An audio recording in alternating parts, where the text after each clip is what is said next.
Yes, guys, and welcome back to We Are Tottenham TV for the first game of the quarterfinals. Spain versus Switzerland, kicking off in 10 minutes' time. I can't wait for it. But look, a few things we have to do first. Make sure you do smash a like on the stream and subscribe on the channel if you're new. And the mission, we do have a mission that I want to get everybody onto now in a few minutes. But let's welcome in Matty Hayes joining us here for the watch along today. Matty, how are you keeping, my man? I'm all good, David. I'm excited for this game, to be honest. It's a pleasure to join you and Jack, of course, on We Are Tottenham TV. I'm looking forward to the game, and I've got my Atletico Madrid jersey on to support Spain, because I'd like to see them getting through tonight. No, 100%. Yeah, look, I do think it's as far as Switzerland are going to go, to be honest. I can't see them causing another upset. But Jack, how are you keeping, my man? Not bad, David. I got a little bit of coffee, underneath the microphone here, ready to watch this kind of game. And I guess with Matty rooting for La España, I got to root for Die Schweiz. So it's going to be a nice little rivalry today, David. I thought you'd be rooting for the Toblerones, all right, man. I really did. But look, let's welcome a few people into the stream. We have Paul Mukherjee. He says hello all. Great pronunciation of your last name, man. You got to give me credit for that. Eddie Hayes, are you ready for Spain to get trashed? You're going big, man. You're going big.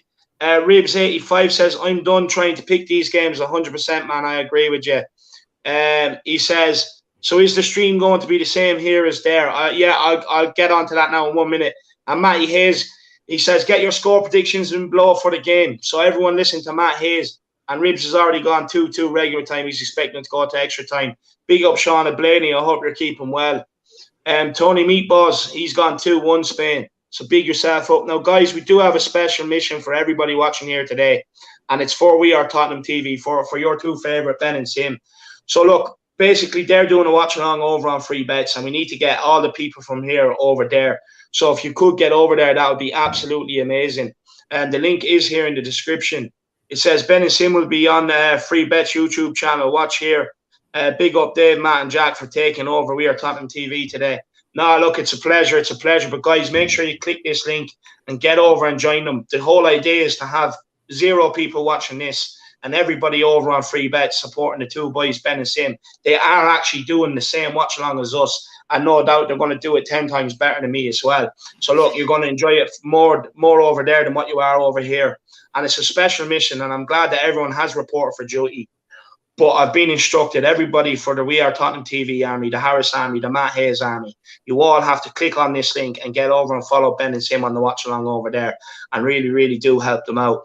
We'll get Matt or Jackie to keep an eye on free bets on the watch along to make sure we are getting the numbers over there. So guys, you don't listen to me shite talking, Matt, with his expert analysis, or Jack with his expert analysis. You're supposed to be over there watching Ben and Sim. But look, we will run through the lineups here as the teams are running out or coming out onto the pitch. So look, I'll go through the Spain lineup. It's Simon in goals, Azpilicueta right back, Porter at centre back. Pau Torres has come in for Garcia. That's a change there for Spain. So Pau Torres is in, partner in the port, with Dani Alba also coming in for Gaia at left back. So Dani Alba is another switch. He's at left back. We have Koke, Busquets and Pedri in the midfield three, along with Sarabia, Morata and Ferran Torres going forward. So Spain are playing a 4-3-3 like they have the whole tournament. Jack, I'll let you take the Switzerland team, and then we're going to get Matty to come in and give us his talk on both teams. Absolutely. We have Jan Sommer in goal from Borussia Mönchengladbach, Nico Elvedi as well from the same team.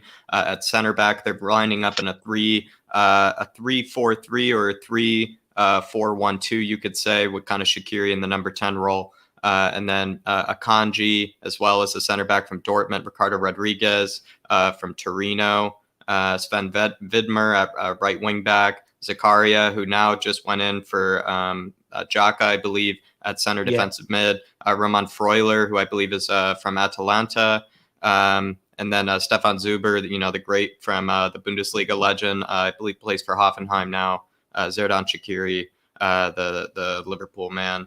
Bril Mbolo up top, he could be dangerous from Borussia Mönchengladbach as well, and then Harris Severovic up top as well, coming off a brace. Let's see if he could do it from Benfica. Yeah, I'm double jobbing today. I'm playing up front for Switzerland, banging in a few goals and hosting a watch along. What more do you want? But Matty, look, you've watched nearly every game, if not all the games over the Euros. What do you think of Spain and Switzerland so far, my man? I think Spain have been good. The fact that they're going out in the last couple of games without a recognised goal scorer, which is part of the biggest criticism you can put on Alvaro Morata, with the shocking misses he's had, and Gerard Moreno, of course, not playing the last game as well. The fact that they've gone out and scored 10 goals in the last 2 games, I think they're the first team in the Euros to ever actually reach that achievement. It just goes to show the quality they have in there, the strength and depth. The likes of WeAreTottenham coming off the bench in the last game and getting on the score sheet as well. Of course, they do have those weaknesses at the back. I think, along with most people, were surprised to see Jose Gaya and Eric Garcia starting that game against Croatia, with Torres and Alba missing out. I think they paid for that with their defensive frailties. But of course, Alba and Torres back on that team today now. I'd expect them to be a bit more secure. Switzerland are going to miss Granit Xhaka massively. I think everybody knows that, following his incredible performance against France, where he really pulled the strings, had, I think, the most ball recoveries and the most forward passes throughout the entire game. Played that fantastic ball into Seferovic for the late equaliser in that one as well. They will miss Granit Xhaka, but there is a lot of strength in that team, a lot of quality. Freuler and Zakaria, I think, in midfield is really strong, really sort of gritty. But where I would fear for them in there is, would they actually be able to control the game on the ball against the likes of Busquets, Pedri and Koke? I don't think they would be. So I think this could be a very backs against the wall performance for Switzerland, simply trying to soak up that pressure and then catching Spain on the counter-attack with the pace of Mbolo, Shaqiri and the clinical nature of Seferovic. But I don't think there's much in this for him. I do think we will see Spain coming out on top. No, look, very good observations there. But do you not think Switzerland were very, very good on the counter-attack against France, Matty? Oh, they were. They absolutely were, and it's where they caused France the most problems, really. And look, I know France were the orchestrator of their own downfall to some extent. They kind of fell asleep at the back in the last 10 minutes, thinking they had the game won with their 2-goal lead, and they could have been 2-0 down if it wasn't for that penalty save by Hugo Lloris. But I just think Spain have been on it so much in this tournament. With France, you could argue that there was that kind of element of complacency after topping the group of death, coming into this one thinking it's simple, playing I suppose when you look at how strong Hungary were in that group, how well they performed, perhaps they went into it thinking it was going to be their easiest game of the tournament, and Switzerland were absolutely fantastic and really, really hit the nail on the head with all of those counter-attacks. But I just feel as though Spain just have a bit more about them, especially at the back, and I'd struggle to see Switzerland getting too much joy on the counter. No, 100%. I agree with that. And look, we will let Jack in. Just give me 2 minutes there. Let's welcome a few more people in. We have Shamu. Honestly, the greatest appearance I've ever seen on a fan show yesterday. Big up, Shamu. Matty, if you haven't seen it, you need to check it out. Go to the last 10 minutes of my fan show last night. Honestly, insane. So funny. Samantha Calling says Switzerland going for another upset. Yeah, look, they are. They're still in it, so they're in it to win it. Martin Mongan with the super chat. Big yourself up, Martin. Hope you're keeping well. And he says, Joer goes to Stuttgart, 3 Lions. Big yourself up, Martin. Appreciate the super chat. And Samantha Collins says, Steven Zuber is a dark horse. Yeah, he's had a good, decent competition so far. But look, we do have people watching, which is not supposed to be the case. And let me explain to you why. It's not usually, you very rarely hear us YouTubers say we don't want you to watch us.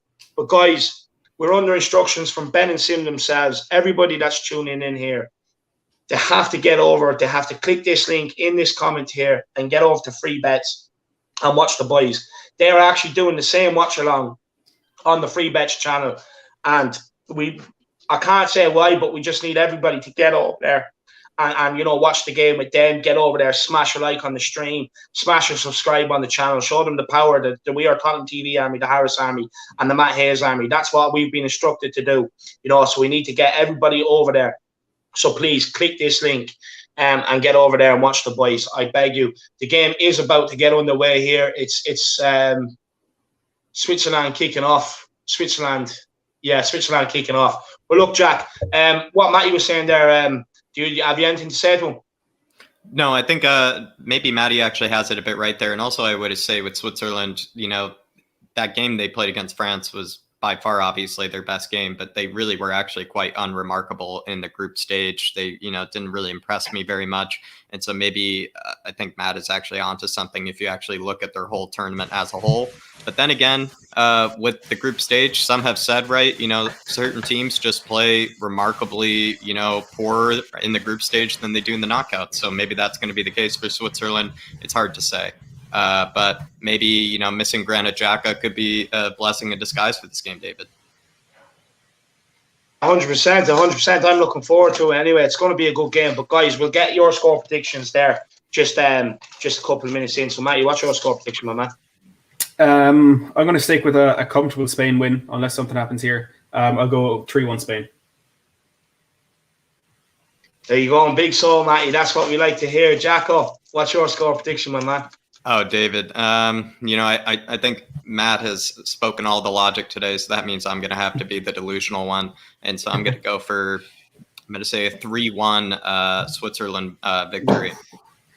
Oh, you're going big, Jack. You're going big. Absolutely, look, it's a hard one for me to be. It's a hard one for me to predict because look, it's two guys that I really respect, two guys' football opinions that I'd never usually go against. But you're split on this. Look, I'm going to go 2-1 Spain, maybe a 3-1 Spain. I just think Switzerland might be a bit tired after the extra time. With Spain, they were on the front foot for a lot of extra time. They had a lot of the ball, so it wouldn't have took as much out of them as it would have Switzerland. I just don't think Switzerland have two massive upsets in them. That's just my prediction. So I'm gonna go 3-1 Spain. Mark Swift is in the building. Big up, Mark. I hope you're keeping well, my man. Look, Mark, I've been instructed for you especially to get over to this channel here, Free Bets. You have to get over and watch the game with the two boys, Ben and Sim, doing the same game, the same watch along.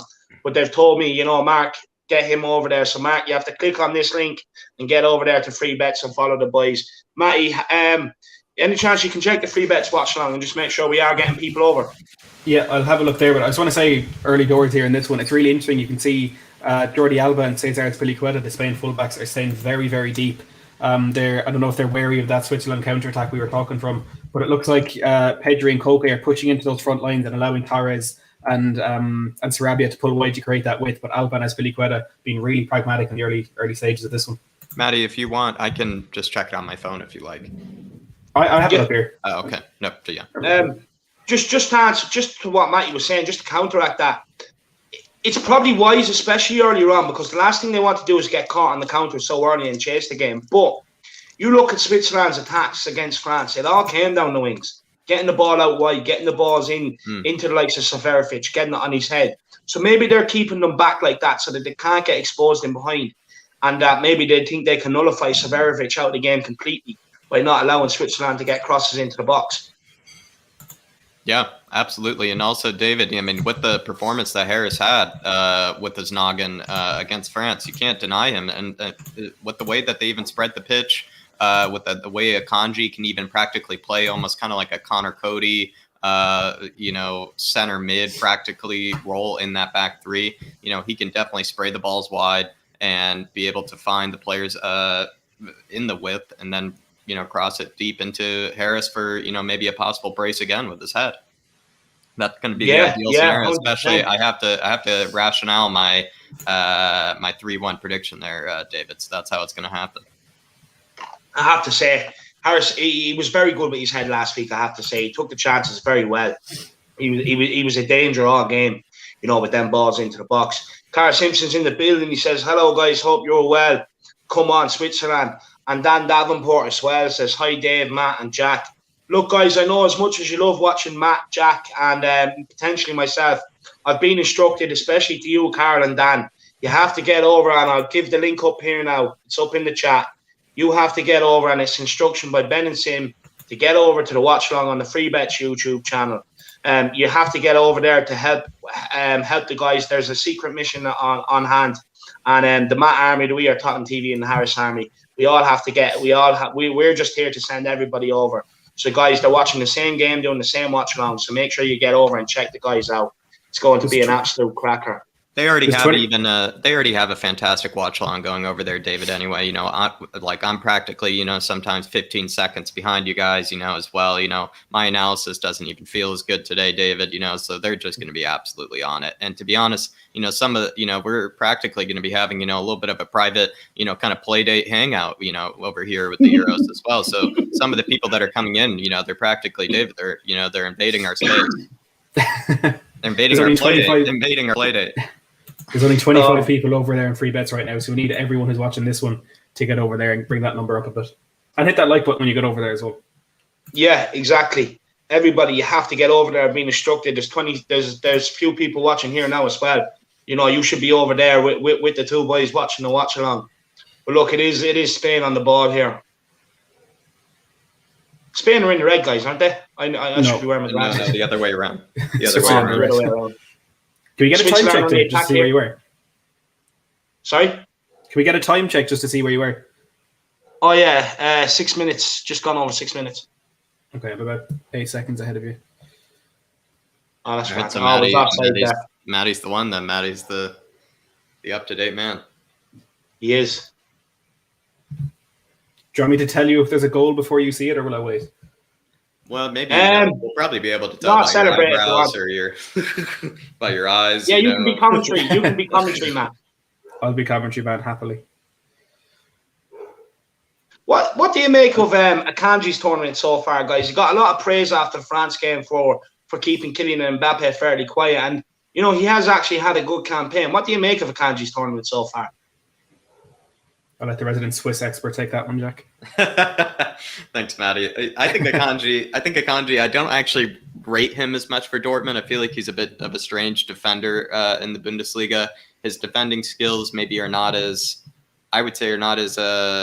prowess as his actual passing and kind of, I would say, delivery skills. He's really good on the ball, practically plays like a center mid, even likes to kind of dribble past players kind of in the way that maybe Jan Vertonghen used to, or we see kind of Vestergaard do that kind of too, where he likes to take it past a player and then play ball in behind, even on the ground. He doesn't even need to spray it. Goal! Oh, lad, it's 1-0 Spain. It's from a corner kick. I thought it looked like it was overhit, went over the head, falls on the edge of the box, and I just need to get the name of the scorer, but he absolutely cracks it. It looks like it took a deflection. It's Jordi Alba. No, Jordi Alba. Jordi Alba. Yeah, Jordi Alba. How are you ahead of me? What a strike. Look, it's over the head. What a strike. Catches it on the volley. Definitely takes a deflection in there. Let's have a look at this. Is it Dennis Zakaria? Yeah, out comes the foot of Zakaria, I think it is. Wow. That's not good enough from Zakaria. He's just hanging out a leg at that. If he's going to try block it, you got to get everything behind it. It's a comfortable save for Jan Sommer if he doesn't. Yeah, that's actually. Yeah, look, Jan Sommer was getting ready to collect it. To be honest with you, you can look at him. He was getting down on one knee to just pick it up. And looks, I agree with you, Matty. Zakaria needs to do better there. He has to do better. Kai Balak says, "I'm here to listen to Matt Hayes' analysis. Big up." That's a nice, very, very kind comment. That's what you want. And Eddie Hayes, maybe a relation of Matty. We don't know. He says, "Do you think if Ferguson recovers, he will come back to Spurs?" I don't know if he'd end up back playing at Spurs. I think with the way things ended there, with him just so adamantly wanting to leave, I don't think there's a place in the first team for him. But I think he's one of those players we could see come back in some sort of coaching setup at Spurs at some point, like the likes of Ryan Mason, of course, Lenny King in there now as well. Robbie Keane, didn't he do a bit at Spurs for a while? I think we could see Christian Eriksen coaching at Spurs someday. Yeah, 100%. Jack, what do you make of the goal there, just scored by Switzerland? Yeah, I think. By Spain, sorry. No, I think what Matty said or what you said, David, I forget which one. Zakaria just absolutely just, he just took away the opportunity for Jan Sommer just to collect it, for them to kind of recover. It really didn't seem, it just seemed like kind of a panic kind of shot by Jordi Alba at goal, probably just for the team to reset and not, for Spain to get counterattacked or something like that. That's probably just why he put the shot on goal and they got very lucky from it. And, maybe that's why sometimes, David, you just got to swing your peg at it. Yeah, look, I agree with you. Sometimes you do, and you get the reward, just like Jordi Alba got there. But look, it's no shock here, guys. Not like we've seen throughout the Euro so far. It's 1-0 to Spain. Jordi Alba with a deflected effort. I'm going to put it down as an own goal, to be honest with you, to Zakaria. Yeah, I think that's what I'm going to put it down as. Yeah, I think according to the rules, it probably wouldn't be, but definitely is really, when you actually think about it. Alba cross cleared out. Yeah, no, it won't be an own goal, but it's just lazy defending from him, to be honest. And I don't see how in a situation like this you could just dangle a leg out there and hope for the best. On this sort of stage, only 7 minutes into the game, you're putting your team on the back foot already. And all of a sudden, it wasn't. Now all of a sudden, Switzerland, their game plan's gone out the window because they have to come out and they have to try and take the game to Spain if they want to make sure it's not taken away from them, and that could be a concern that they have. But it's interesting to see them. They seem to be setting up in a 4-2-3-1 out of possession rather than the 5 at the back you'd expect to see of them. Yeah, 100%. Look, and that was a great point, like you were saying now, that Switzerland, the game plan has kind of gone out the window and they have to go for it. But do you think maybe it'd be a case, Jack, that Switzerland might actually sit into about 60 minutes maybe and try and keep it at 1-0 and then go for it? Or what do you think? Do you think maybe they'll just go for it a lot sooner? Well, yeah, I mean, there is a certain maybe theory that maybe when a team like Spain might go up 1-0, they might actually not be as aggressive. They might not be as panicked. They might actually kind of just play a bit of boring, kind of sleepy possession, and maybe from there, maybe Switzerland could just see if a goal comes their way. But it looks like Spain look very aggressive. They look very up for it. So I wouldn't say they should take that approach. They might just have to open up the game and just kind of expose themselves maybe a bit more to Spain in order to equalize. I think they should try to equalize early instead of sitting back and being too pragmatic, because there's a very good chance that Spain will just punish them for real instead of getting lucky. They might actually punish them with actually a really good goal. Yeah, 100%. I agree. Martin Mongan says Alvaro Morata combined transfer fee is 189 million. He is a money laundering tool. But look, we will get Matty Hayes' opinion on that in 2 minutes. Hilsey says, do you think the Bale will stay and who is a key signing for Spurs? Look, I know that's the case, but look, we're going to give it to the transfer expert since he has here. I know what the story is with Bale, and I know you do too, Matty, so this is your forte. Yeah, look, as it stands, it doesn't look as though Bale will be a Spurs player next season. Of course, as we are right now, he isn't a Spurs player. His loan expired at midnight yesterday, so he is back as a Real Madrid player. The latest from Fabrizio Romano is that Gareth Bale will meet with Carlo Ancelotti over the coming days to try and sort out that future and see where he may end up next season. But by all accounts, I think he'll be a Real Madrid player. Let that contract run down by a year, because he has a good relationship with Carlo Ancelotti. Played really well under Ancelotti's first stint at the Bernabeu. So I think we'll be very surprised if we see Bale in a Spurs shirt next season. 100%. There you are, Hilsey. Great. There you are. You've tuned in at the right time. We have the transfer expert. You have the Tottenham Fabrizio Romano. We have Matty Romano. That's what we Romato. have. Stuart Gallop said I'm Romato. You were so quick with that there. I'd say that's a nickname you've been thinking of for ages. No, it was Stuart. It was Stuart, I swear. I love that. Romato, that's what we're going to call you. Eddie Hayes says, if Spurs could sign any player in the summer or in the Premier League, who would you choose? Me, look, I'm just going to go unrealistic because it's any player you said. Yeah. So I'm going to go Jack Grealish. He's my number one. Matt? If we're going unrealistic, I'd go someone like Kevin De Bruyne or Bruno Fernandes. But if we're going realistic, I suppose, I know he's not exactly a Premier League player and he's not a big signing by any stretch of the imagination, but I think we need Joachim Andersen. And just because he played with Fulham last season, I'm just going to put him in there as an answer. I think he's a very good defender. He's at 25, a leader, of course, captain the Fulham team at stages last season. And I just think we need his demeanour at the back, so I'd go with Joachim Andersen. Yeah. Definitely. Yeah, I'd love to get him. I really hope we do get him. Jacko, who would you sign from any player in the Premier League, lad? Who would you sign? I mean, I would first of all sign KDB. I do think he's undoubtedly, maybe apart from Don Harry Kane, the best player in the Premier League by far the best number 10, by far, maybe even just in general the best midfielder. Obviously, he's not a defensive midfielder by any sorts, but if you were to have any midfielder in your team, he'd be my first pick. So I'd probably go KDB. Next to that, probably just for my own, kind of pleasure in just watching football, David, maybe, bit of a realistic Spurs signing, Rafinha for the right wing position, just to see him just absolutely just tear apart, players, might even, just make them, turn up their legs and, in kind of a corkscrew. I'm almost just concerned sometimes to what happens to certain players' ankles or their ligaments when he dribbles at players. He's absurd. Yeah, 100%. Great signings there. We do have a corner kick here for Spain. It's Sarabia. I believe there's two of them stepping up here. We don't know who's going to take, but it's looking like maybe Jordi Alba. Maybe Jordi Alba's going to take it. Him and Sarabia are both over there. I don't know what the trick is here, but they just put it in the box. Matty, do you think, looking at this, that Spain have maybe identified an area on the edge of the Swedish box, because the corner kicks they're taking are looping out, and they have two players on the edge of the box ready to crack one? Do you think maybe that's an area of weakness that maybe they've spotted in the Switzerland team? Yeah, it's possible. I mean, I I personally haven't noticed that from the Swiss team at all, but it worked the first time they did it, so why not keep on trying? Albo's in a whole lot of space in the edge of the box there. And speaking of the edge of the box, there's a chance here with a free kick. I think Zakaria taking down Alvaro Morata on the edge of the box, I think it's Vidmar getting his foot in there, and a chance for Spain with this free kick. Yeah, let's see who steps up and take it. Let's see who steps up and takes it. After that, we do have a good few people watching. I have a special mission for you set by Ben and Sim. So just stay tuned, and I'll give it to you now in a second. We'll just get this free kick out of the way. Who's stepping up for this? Koke. Yeah, Koke stepping over. Sarabia as well. Koke and Sarabia. Let's see who ends up taking it.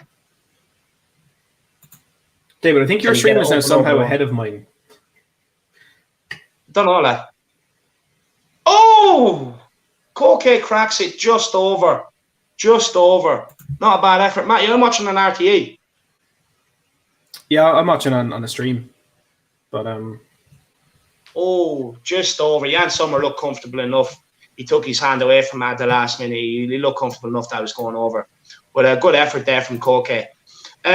Guys, the mission is that you're not supposed to be here watching us right now, to be honest with you. And I know you're saying, I never usually hear YouTubers say that. We have a special mission set from the boys themselves. And they're hosting the same watch along over on Free Bets. We need to try and help them out big time here. So get over and follow Ben and Sim on the watch along over on Free Bets. You don't even have to type it in. The link for the description or for the video is here. They're doing the exact same watch along as us. So make sure you do get over there and check them out, guys. It's very important. They've asked me, just anybody that comes in here, just to keep sending them over there. I appreciate you, like myself. You love Matty, you love Jacko. You know what I mean? But just for today, just turn a blind eye for us just for an hour or two and get over there. Even if you pop over for 5-10 minutes, get in the chat, smash a like, and come back. You know what I mean? Just make sure you get over there and support them out. It's a special mission today, and we have to get the job done. We have to get the job done. Dan Davenport says, I don't bet, so I won't be going to Free Bets on YouTube. Ben and Sim do a good job anyway. No, look, I get it. I get you don't bet. Look, me personally, I don't have any bets on my phone. I just go down to do the odd accumulator. I'm a stingy. I'm a Daniel Levy. I put like a €2 on for the weekend. I'm really stingy. But look, Dan, you know, just even if you could just get over there, you know, just get in there, like the stream, and just, you know what I mean, get the viewing numbers up. It'll be absolutely brilliant, my man, if you could do that, Dan. Just for 5 minutes, man, and just come back to us then. They're doing the watch along. They're not going to, like, you know, force bets on you or anything like that. Trust me, my man. Ribsy85 says, I just got them open in the background. I'm counting to the total. Big yourself up, Ribs. Absolute legend. He says, stop being so flipping entertaining if you don't want us here then. I'm sorry, look, we'll just sit here in silence. How about that? Brandon Sebastian says, we as fans need to a special mission on having Sim and Ben's mics louder. 100%. And Hilsey says, do you think Nuno will buy any good players? Well, look, he does have that link to the Jorge Mendes. It's just whether Daniel Levy's willing to work with him and stump the money up. What do you think, Matt? I was saying that just quickly. Did you see Unai Simon had another nervy moment with his feet there? He got the ball passed back to him under a bit of pressure from Seferovic, and he looped the ball right up in the air, and it's ended up in the corner here for Switzerland. And Bolo down injured, but nothing comes of it. I think there will be some signings for Spurs, some George Mendes signings in particular, but we really need to strengthen that team. We need a centre half. I think we'll go all out for Koundé. Whether or not that's something that that will happen, of course, is a very, very different question. But I think we will see quite a few signings, and a few that we will be happy with. I said it the other day. I think we'll end up at the end of this window the same as we were at the end of the last transfer window, where we're really, really happy with it. But whether or not that will work out for us again, I think will be a very different question. Yeah, I'd agree with that. Jacko, what do you think, my man?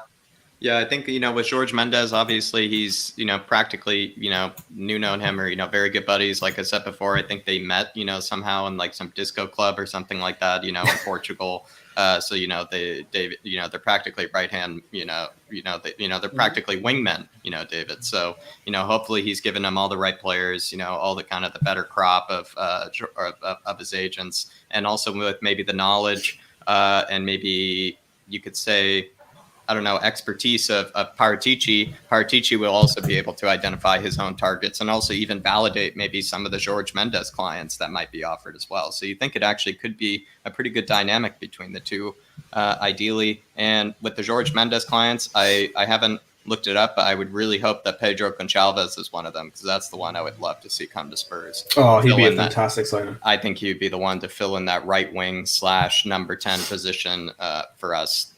And I haven't looked it up, but maybe I will later. And if he's a Jorge Mendes client, that would just be absolutely grand.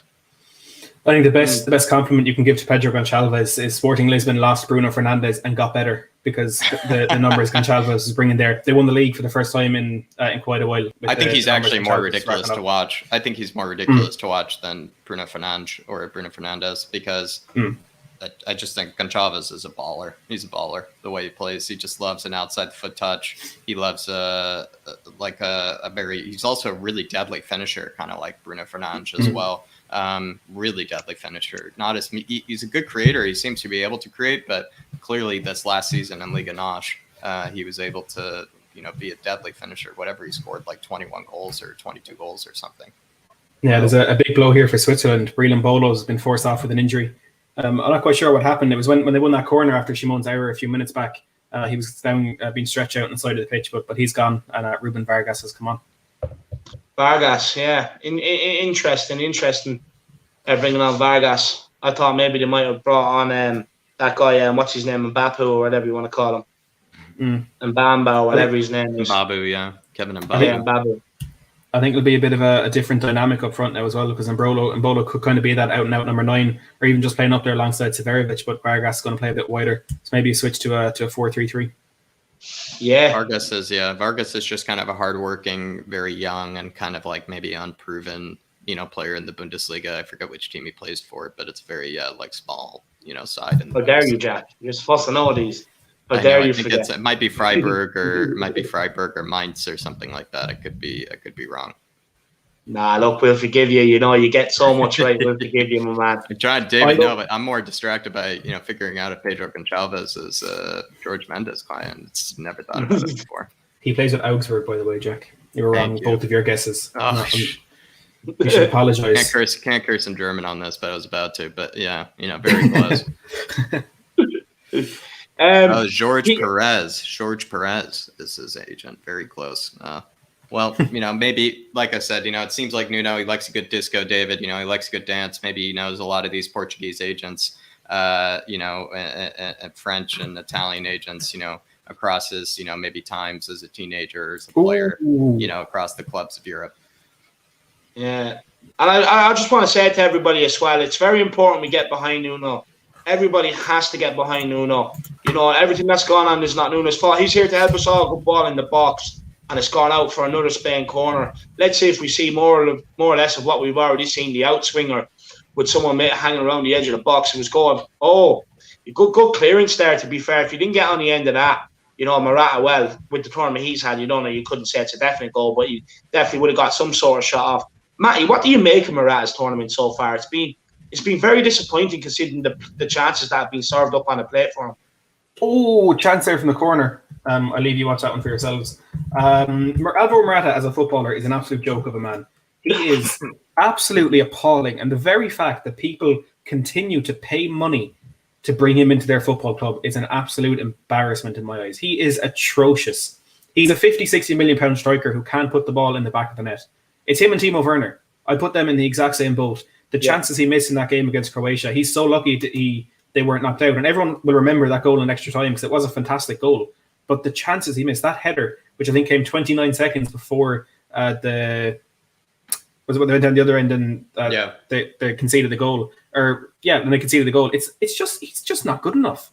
It's a free header from 6 yards out, and the one thing he's supposed to be good at is heading the ball, and it's going off target and it's blocked. He's an absolute messer. The penalty miss as well. Even Gerard Moreno's penalty miss in the group stage, he came back to him for the rebound, keeper on the ground, open goal, and he nearly put it out for a throw-in. The man is an absolute fraud. An absolute fraud. Yeah, no, it's been a disaster for him, and he's getting caned by the Spanish media. But Luis Enrique keeps sticking with him. But Spain did have a chance there from the corner. It was good.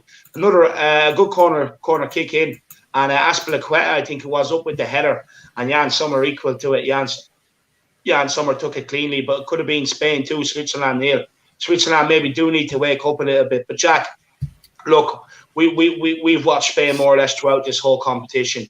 What do you make of Alvaro Morata's competition? Much like Matty Hayes, or do you have any positive spins on it? Or no, I think Matty Hayes made very good points, very similar to Timo Werner. But with Alvaro Morata, I'm just very confused, considering that Spain do have more strikers to choose from than Germany did.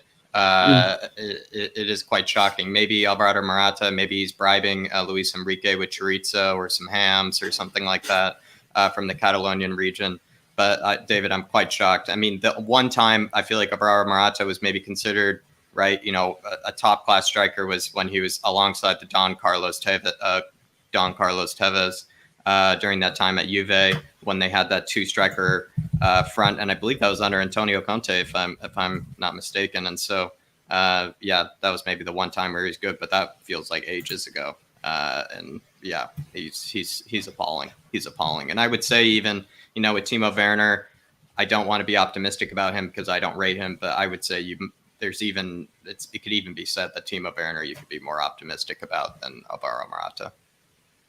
Yeah, 100%. But look, we have one of Matty's favourite people in the chats. We have one of Matty's favourite peoples in the chat, and one of Jack's major rivals. We have the Euro expert. He says, anyone else majorly excited to watch Barcelona next season? Depay, Pedri, De Jong have been mesmerising this tournament. Matty, we'll let you take it first. I know you're a big fan. Oh, you can just see how much Barcelona and Real Madrid are going to go all out to try and take that title back off the Atleti. Some incredible players there. I think the Depay situation is just so interesting, how he was so good in the early stage of his career. Went to United, absolutely flopped and turned into like an Adnan Januzaj. But the way he's revitalised his career over there in Lyon, I think it's going to be a big challenge for him at Barcelona. And I think, look, when you're going to a much better team, of course, your numbers to some extent are going to suffer because the goals are going to be shared around a bit more. So I wouldn't expect another 20-plus goal season from him, but he's going to be fantastic. I think, to be honest, I don't watch too much of La Liga, so I hadn't really seen much of Pedri before this tournament. I'd heard about him, but he's absolutely incredible. Yeah. Like he's about 2'8", and he does not look out of place on that football pitch at all. He's so good on the ball. And again, just Spain really relying on his forward runs in this game. Him and Koke kind of making the runs in between the fullback and the centre-back to kind of spread that Switzerland defence. So he clearly has that ability going forward as well. And I think Frankie de Jong, his career just speaks for itself. An incredibly talented footballer. But Alex, good to see you in the live chat. 100%. And look, you still have Ansu Fati, who was unlucky to miss out for Spain through injury. You know what I mean? There's a couple of other players there. And, that they're going to be incredible. They are rebuilding. To be fair to them, but Jack, we'll let you come in. You, Matt, and Euro expert can have a Barcelona off. So you can. Who knows more? Unfortunately, David, I won't really be having one. As much as I really respect Barcelona and really, rate their future, David, I've never been kind of despised Barcelona. Actually, I really never kind of Man City, Barcelona, PSG. They're kind of part of Kanikic's kind of three biggest hated teams. I would say actually. Just for all my life, David, just never really was, enthused by the Guardiola lovers, never really was, into kind of the hype of the Catalonian, just, I don't know, football prowess, it's just never really clicked with me, David. And ever since then, I just kind of had to become a Madridista, a bit of a love, an anti-Catalonian football style. So I got to say, as much as I respect their future and as much as I respect, how dangerous they're probably going to be next season, the way that Matty just highlighted it, I really don't want to get into it just because, it's not a team that I really enjoyed to talk about, David. No, that's fair enough. We have Jack, the real pina colada boy, in here. I don't know who's making these accounts. I really don't, but that's funny. We also have Mr. Daigle in the building. Big up, Mr. Daigle. Mr. Daigle, I've actually been told to get you AVH, who says, "Oh no, Matt is on joking." Come on, Avi, get out of here. He's a fan of our he doesn't know what he's talking about. We have Brian Daigle, Eddie Hayes, Martin Mongan. We'll leave the Euro expert over here because I like to get him with Jack and Matty. It's brilliant. But everybody else, special instructions. You do actually have to get over and follow Ben and Sim over on Free Bets, who are doing the exact same watch along for the exact same game. for the exact same game for this quarter final, and it's really going to help the boys out. I can't tell why, but trust me, you're really, really going to be helping the boys out if you get over to free bets, and you get over there, smash a subscribe on the channel, tune in, watch the game with the boys. Even if you want to go back and forth, by all means, do it. Just get over there, get in, view the game with the two boys, smash a subscribe on the channel, like on the stream, and put a few comments in and interact with Ben and Sim. You're going to help them out massively. And this is the instructions that, look, I've been given. That the Harris Army, the We Are Tottenham TV Army, and the Matt Hayes, the Matt Pack, you all have to get over there, and you all have to get over and help out We Are Tottenham TV. The link is right here.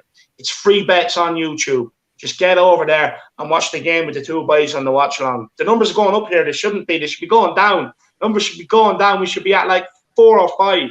You know what I mean? So, boys, honestly, anyone that's new just tuned in there, you have to get over to free bets on YouTube and follow Ben and Sim doing the watch along over on free bets and help them out massively. And you will be helping them out massively. I know you love me, I know you love Matt, and I know you love Jack, but just for 5 minutes of your day even, just give us up and get over there and follow the two boys. You're going to help them out massively. Good man, Brian Daigle. He's off. Big up, Brian Daigle. That's what we're talking about. Martin Mongan, look, he's probably going to stay here, I'd say. But Martin, even get over there and help them out for a minute or two. Dan Davenport, 3-1 Spain, and he says 2-1 Italy later. Of course, the winner of this game does play the winner of Italy-Belgium, so that'd be a cracker. Kai Balix says, David, what do you think of Tomiyasu? I'll be honest with you, I don't actually know that much about the guy. I've seen a few clips here and there. I've done a small bit of reading up on him. Look, I'd take anybody in the door. You know what I mean? And look, it's not like this guy is crap, because he's not. A lot of big clubs have been sniffing around this guy. If Tottenham can get it over the line, and he wants to come to Tottenham, as far as I'm aware, he's really excited about the prospect of coming to Tottenham. So he's going to be a very good player. Look, he can play fullback, he can play centre-back. So he's a very handy player to have in. And he can't be any worse than Aurier, Sanchez, Dyer, any of them guys. So look, let's get him in and let's give him a chance. We're not going to go out and spend masses of money and get the best players in, even though that's what I think we should do. We're never going to do it. So we do have to be realistic, and I think this guy would be a good signing. Matty, what do you make? Tomiyasu, good signing or not? He's a signing. I mean, he's not going to set the world alight. He's not going to be a Jules Koundé or a Milan Skriniar. But I was watching Fabrizio Romano's first stream on Twitch last night, and he and Francesco Porzio were saying he's a good player, and there is a lot of players in this area that we, as English football fans, wouldn't really rate, because there's that kind of general consensus of, well, it's a farmers league. But Tomiyasu has been, according to them, one of the best defenders over there. So to get him in for so cheap, especially when you have the likes of Atalanta looking for him as well, I think it has to be a good signing. But I compare it almost to the Nuno appointment. You can see the positive, you can see where it could go, but it's just going to be underwhelming. No, it is. And look, Switzerland just had a corner kick there, ball on the head of Akanji. I'll be honest with you, 6 yards out, he should be putting that in. He got underneath it, put it over the bar, but he really should be putting that in. That should be 1-1 Switzerland, Spain. I can't believe he blazed that over off the head. That's shocking. Yeah. He really should be putting that in, especially at this level. And look, it's like I keep saying, at this level, you have to take your chances. You have to take the chances, because you get punished if you don't. We've seen it time and time again throughout this competition. Look what happened to Netherlands. Malen had that chance. He tried to round the keeper, be too clever. They went up and got pumped, knocked out. Spain nearly caught against Croatia, and they missed a massive chance. Who was it? Someone missed a massive chance for Spain. Croatia came back 3-3. It happened. Yeah, it happened in the Netherlands as well, just before De Ligt's red card against Czech Republic. I think they had a very good chance. Sorry, Malen. Yeah, happened to Malen. Yeah. Almost happened to Switzerland if France weren't so full of themselves after going, above. And then it also happened to the Germans. You could say with Timo. Missing that big chance. Muller. Muller. It was kind of like, just to equalize, just to take it into the, but I guess they did go 2-0 up right after Muller missed that. So what am I saying? Yeah, absolutely. Tons of examples. We're going to get your thoughts on Tomiyasu as well, lad. Yeah, absolutely. With Tomiyasu, I do think he actually could be maybe a clever signing for maybe the back three system when we employ the back three system for whatever game Nuno feels comfortable with it, even if he, maybe he might not do it at all. But I could see him actually doing well in a back three. Also with Fabio Paratici, I maybe rate Fabio Paratici's ability to sign, maybe unknown players from the Serie A more than maybe like big signings actually. And so maybe this could actually be a more clever signing than we think it is, but maybe kind of like what Matt Hayes was saying. It's not, it's not a household name. It's not someone that's proven yet. It's definitely someone that's still developing. But maybe to be optimistic, I could say maybe it's actually a very clever signing. Yeah, 100%. I agree. Maybe and to be really optimistic could be like Wesley Fofana, right, was taken from Etienne and turned out to be practically one of the best center backs in the Premier League. I'm not saying that's going to happen with Tomiyasu, but it's kind of one of those examples. Like maybe it's just one of those players that might just come out of nowhere and be absolutely, out of the gates fantastic. Yeah, 100%. Aaron Dove is in the building. He said David drinks his Ribena like Trump drinks his glass of water, 2 hands, lad. Yeah, look, you have to get every last bit because I'm down near the end, you see. So you have to fold the carton over, get every last bit. Like I said, I'm a Daniel Levy when it comes to some things. So, especially when I'm after paying good money for Ribena, it's expensive enough. So, you got to get every last drop. And plus, I need the hydration, to be honest with you. I'm in the gym. I'm trying to lose weight and stuff like that and get back playing football, Sunday league and stuff. So I'm in the gym, and believe me, I've never sweated as much in my life. I feel like a turkey, a based turkey going in the oven for Christmas most days now. And, I've never took on as much fluids. I have been drinking a hell of a lot of water. But, yesterday and today I said I'd treat myself to a little bit of Ribena just to break it up, to keep me interested. But big up, Parrot. We have Shauna Blaney. She says it's coming home. Yeah, look, Shauna, I'll be honest with you. I'm starting to get a bit nervous, right? I'm starting to get a bit nervous. But it's typical England. They got knocked out to Iceland. You're right. So, Ukraine could be that sort of banana skin. But if Denmark get them in the semi-finals, I fancy Højbjerg to send them home packing. I really do. I expect the Vikings to turn up. You know what I mean? And look, I'll be honest with you, somewhere along the line, England have to bottle it. Even if it's the final and they bottle it, against Italy or whoever. I definitely... joy to behold. Oh, stop. Imagine getting the whole nation. They're all singing there. It's coming home. They'll be on the beer for 4 days in a row before it. Slapping each other with pizzas and lasagnas and everything else. If it's Italy, going mad. You know what I mean? Throwing risotto at each other. You know what I mean? Really dissing the Italians. And then the Italians rock up, smoke a cigarette, and then go and beat them.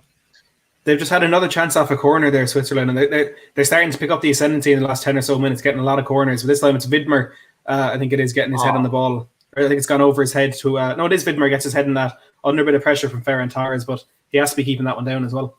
I think Spain are lucky to still be ahead. He doesn't even get it on target, does he? No. Oh, Lord, that's shocking. It's poor. Oh, Lord.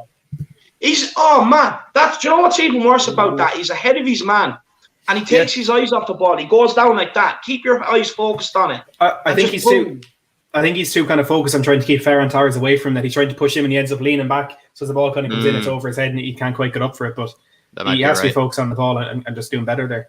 They won't get too many of those chances, because as soon as Luis Enrique sees those gaps starting to appear, he'll fill them in fairly quickly. But the only chances we're getting, though, Matt, they've created absolutely nothing apart from 2 chances off the corner kick, really. Yeah, I think another way they're trying to get at Spain is whenever the ball is at Unai Simon's feet, they're getting right in there. And look, that may be a bit reactionary to the mistake he had against Croatia, because typically he is a lot better with his feet. I think that is the main reason why he's in this team ahead of David De Gea, is the ability with the ball at his feet. But after those nerves and the first kick he had today, Switzerland will be right on top of him and trying to force another error. But so far, he's holding his own. No, he is. But I wouldn't mind seeing another miss kick like he done against Croatia. Make the game interesting again. I couldn't believe it. Even Croatia couldn't believe it, because they created absolutely nothing to know, and then were gifted the lead, gifted it. Let's see who else we have. We have Benjamin Jason. Big yourself up. Wrong comment. Give me 1 second, my man. And he says, "Hey, Matt, was not expecting you here. Hopefully you will become a regular." Well, fingers crossed. Fingers crossed. You never know. You never know with Matt. Look, Matt's brilliant at what he does, and eventually, Matt's going to be too big for all of us here. We know that. Martin Mongan. No, look, you will. You're blowing up, my man. You're blowing up. Martin Mongan says, own goal, free agent, scored 10 goals this tournament. and overtook Platini's 9 goals in 1984 as a record goal scorer for the European Championship. It's crazy. It's crazy the amount of own goals we've seen in this competition. I think the record before this this tournament was like 3 or 4, and now we have 10. It's crazy. Benjamin Jans, Jason wants you as a regular on this channel, Matt. Well, we'll see what happens. He's very useful, Exactly. Matty Hayes. He's got tons of skills. He's almost like a Swiss Army, knife. Maybe like a Swiss midfielder. You could say maybe like a Swiss midfielder. Not a Zakaria, unfortunately. As much as Zakaria, I actually rated. I'd still rate him, but he's definitely having a pretty dismal game, you might say. But maybe he's like a Roman Freuler. Can just get the job done. Can play multiple positions. Matty could be. He's just he's top class anywhere he goes. I mean, I'll take the compliment. I'll take that compliment any day of the week. But I'm trying to think maybe what I could be more, maybe a bit of tapas. A bit of Spanish tapas. I got a bit of everything. Maybe if that's the way we want to look at this. Yeah, that's a good comparison. Bit of tapas, bit of finger food, bit of this, bit of that. You know what I mean? That's what you want, lad. Tapas is good food as well, to be fair. Shawnee Blaney says, to be fair though, England have the best defence, having conceded a goal in 4 games. Yeah, no, look, credit where credit's due, but eventually that mallet head will give one away, trust me. Mallet head Maguire, Jokey John Stones, eventually, they're going to give one away, and it's going to be important. And look, with England, they may not have conceded a goal yet, but could be a case where, they just end up conceding 3 in 1 game and it's bye-bye. Sending you home. Could they say all of Maguire's worst games come after his best games, and he was man of the match against Germany? So I think Jack Kinikalenko could be getting a couple on Saturday. No, 100%. 100%. But big up, Sean. I really, really appreciate the banter. You're brilliant. Thank you so much for tuning in. Big yourself up. James Jarvis, Matt Hayes and the Irish Hotspur, and we are Tottenham TV epic. Look, if this is what you guys want to see, you know what you have to do. You have to, all the chats, all the comments, just put it in the comments, put the pressure on, make it happen. If this is what you guys want to see, it's up to you guys to make it happen. Big yourselves up. And look, don't forget about Jack as well. Kinikalenko, he's been here all the way through the watch-alongs. Don't forget about him. Jack's brilliant too. It's like the watch-alongs we do on Matty's channel, but today we've drafted in Jack instead of Marcelo. And Jack can keep it calm, keep the balance, keep it calm. And I'd say it's nice for Matty because you're used to me and Marcelo, being so hyper and everything else. So I'd say it's nice for him now to have Nikolenko with us. Darryl Grady says, renounce Benitez. The last 3 weeks. Taylor says, Swiss front players need a rollicking at half-time. 100%, Julia. Couldn't the last agree 3 more. weeks, Darryl Grady in work has been telling me Rafa Benitez is the man for Tottenham. And he's telling me that he's the only one that we need, and he's the one we need to bring into this club. But as always, Dara's wrong because we've got the best manager in the Premier League. Yeah, I heard someone on The Guardian say something I thought I completely disagreed with. They said that, it should have been switched for like Spurs get Rafa and then Everton get Nuno, and that would have been the better fit for either club. And I was just like, that doesn't make any sense. No, I wouldn't say so.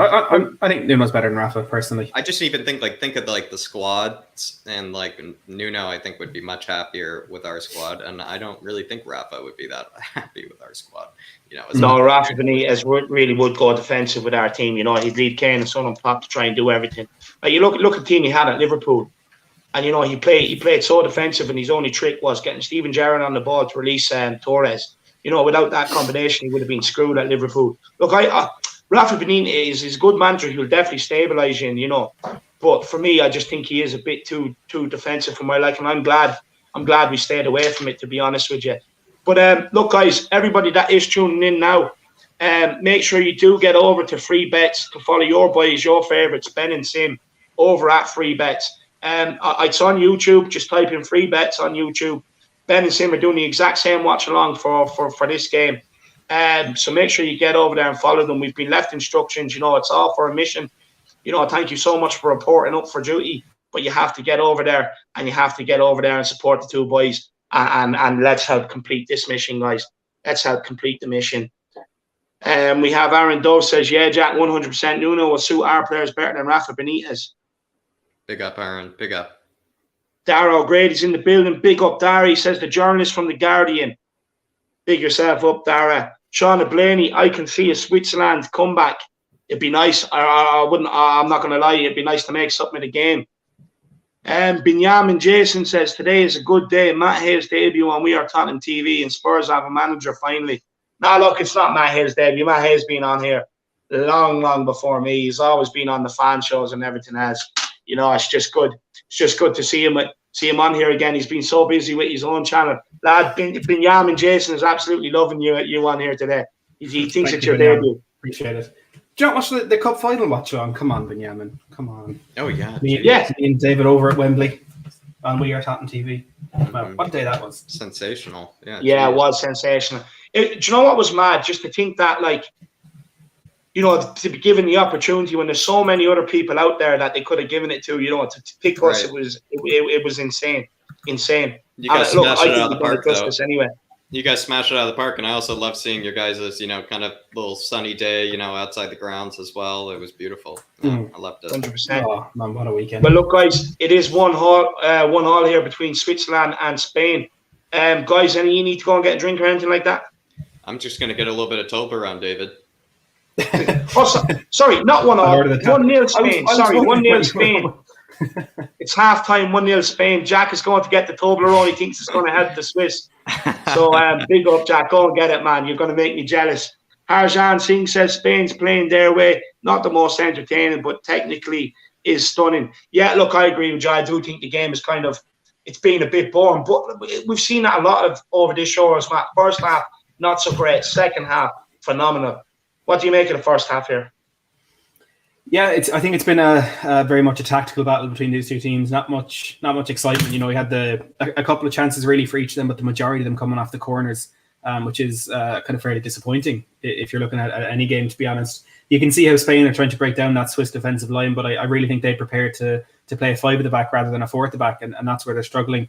They said I did there maybe 10-15 minutes before halftime. They tried to put Ferran Torres out on the left-hand side instead and put him up against Widmer because he's not really getting much joy against Ricardo Rodriguez, but they couldn't even get the ball out to him at that stage. I think Ruben Vargas was just working back really, really well, cutting off those passing lanes, so they put him straight back out on that right-hand side, and that is where they're heavily relying on Ferran Torres. He's really hugging that touchline and getting the ball in. He's trying to get that run up on Ricardo Rodriguez, take it on either way, but they're doubling up on him, and I think Rodriguez is having a very good first half as well.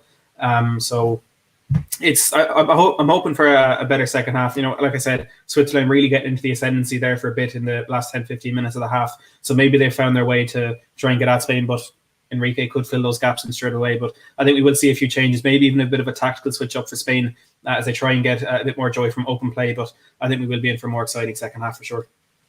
No, I fully agree with you. But look, Matty, what do you think Switzerland can do to maybe get themselves in the game going forward? Because look, they haven't created much. They've had 2 chances off a corner kick, 2 poor headers, may I add. They should definitely have at least tested the keeper. But what can they do going forward to affect this game now?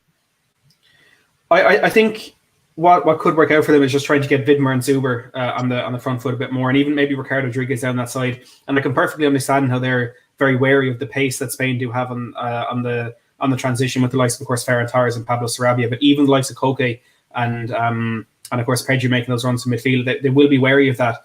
But I think they need to try and get those men forward a bit more. If you want to have, they're kind of playing that very narrow front three with Sarabia or with Vargas and Shaqiri playing in behind Seferovic. Maybe get them a bit more narrow, draw that Spain midfield into the tighter areas of the pitch, and then maybe have the fullbacks at Widmer and Rodriguez Baminani decide, kind of reminiscent of what Paulo Fonseca was doing at Roma last season with Spinazzola. On that left-hand side especially, but they need to try something different because they're winning a lot of corners and they are getting chances from that, but you can see perhaps they're just not that good in the air. They've missed a few opportunities, so I think for them as well, they need to try and get something from open play and maybe bringing those fullbacks into the game a bit more could cause problems for Spain. Yeah, I agree, and maybe look, another player they can look at bringing on is Mbabu. Look, he's been a handful for teams so far this European tournament, so he'll be a good player that they can bring off the bench to maybe switch things up. But look, I do expect Switzerland to go for the game at some stage, and when they do open up and try and go for it, it's going to be a very, very entertaining game. Look, we have Shane Fleming. Big up, Shane. He says, yes, the lads. Would you now for the second half? Look, Shane, I need you to do a little favour. So we need you to go over to free bets. Just type in free bets on YouTube. Go over to where Ben and Sim are. Smash a like on the stream. Subscribe on the channel. Put in a comment and then come back here if you want. Where we've been set a mission, and then for everybody else, you know, I want you to get over there and stay with them. And that's what I need you to do. Like I said, free bets on YouTube. Make sure you tune in. I am going to go off and get a drink here now in a minute, so I'm going to leave and I'm going to put the link in the chat for all you guys here. Matty, do you need to get a drink or anything before the second half starts? I've got my water. I'm all good. No bother. Well, look, I'm going to leave you and Jack talking out here for a minute just while I go and grab another drink and just go toilet quickly. Yeah, and I'll finish maybe that thought that David was saying. You know, if you know, this is kind of the time where you got to go support David or Ben and Sim over at that channel at Free Bets. You know, you're practically, like I said, you're almost interrupting this play date between Matt and I here. You know, we're going to be having a little Euros talk. You know, like, you know, earlier I was just snacking on a little bit of Toblerone. It's a bit more relaxed over here, maybe not even as professional, you might say, as it normally would be. So that's why you got to head on over to Free Bets. You know, they're going to be on date with probably you know, probably also more up to date with the minute, you know, might be more up to date with the actual score and everything. Over here, you know, we're kind of a bit more relaxed, you know, kind of just talking it out, and you almost don't even want to interrupt it. It's almost a bit private. Yeah, look, everyone get over there. You need to, you don't need to gotta support Ben and Sim. All that's going to happen here for the next few minutes is I'm going to try and force Jack to explain why he still thinks Switzerland are going to win 3-1, because they're very clearly not. But Jack, you got to back up your prediction. Are you still sticking with that 3-1? I mean, I'm very lucky that it's at 1-0, because it'd be much harder to explain it if it were 2-0, which, you know, could have definitely have happened, Matty. And so maybe it's a bit more easy for me to rationalize it. So I will say, through the likes of the right-hand side, Vidmer, even though he's very dominant in the air, he did seem to find himself into a bit of space, despite not being maybe the best player you would want in those spaces to whip the ball in. Obviously, you guys are mentioning Kevin Mbabu maybe to replace him. You know, maybe something like that could work. Kevin Mbabu, I will say, his delivery is much better, but sometimes I feel like, yeah, he hasn't been that great this tournament. He's kind of, you know, been a bit slow on the ball despite his pace. So it's really hard to say. I'm just going to say it's just going to have to be some ball that's going to come in via a right wing back or a left wing back. One of the wing backs swings it in, and then Harris, the big Harris, will come in, knock it in, just like he did against Varane and Kimpembe the last fixture. And that's how I'm seeing them equalize. I'm not seeing them winning it, though, Matty. Obviously, I predicted 3-1 originally, but from here, it seems very unlikely. I'm just going to have to start with them equalizing, and then I'll go from there. Absolutely love it. It's so good to see you backtracking your prediction already, because that shows I was closer to being right than you were. Take a few comments there. I can't bring them up because I'm not logged in, but Euro expert Alex says, who's your current player of the tournament now Pogba is gone? That makes it sound like he's dead, just knocked out. Now that Pogba's gone, Jack, who do you think is the best performing player left in the tournament? Højbjerg, I might say. I mean, Højbjerg, I think he's created more chances, I even believe, than Paul Pogba had in the entire tournament already, even before Paul Pogba got eliminated. So, and also, right, you know, was tied for leading in assists, you know, earlier with 3. Been absolutely industrious in the midfield. You could probably say Højbjerg might be, you know, a big shout for one of the players of the tournament. Maybe if Patrick Schick scores again and maybe defeats the Danish, you could say Patrick Schick, because he's had an unbelievable tournament just as an outright number 9. He's looked very silky. He's looked very, you know, talented. You know, it's kind of, he's probably maybe backed up a bit of that hype, you know, about him that's always been there this tournament, you could say. Hard to say. Yeah, I would go Patrick Schick and Højbjerg just on pure performances alone. Yeah, Alex agrees with you there. Says Højbjerg is a great shout. Most shot-creating actions completed in the tournament.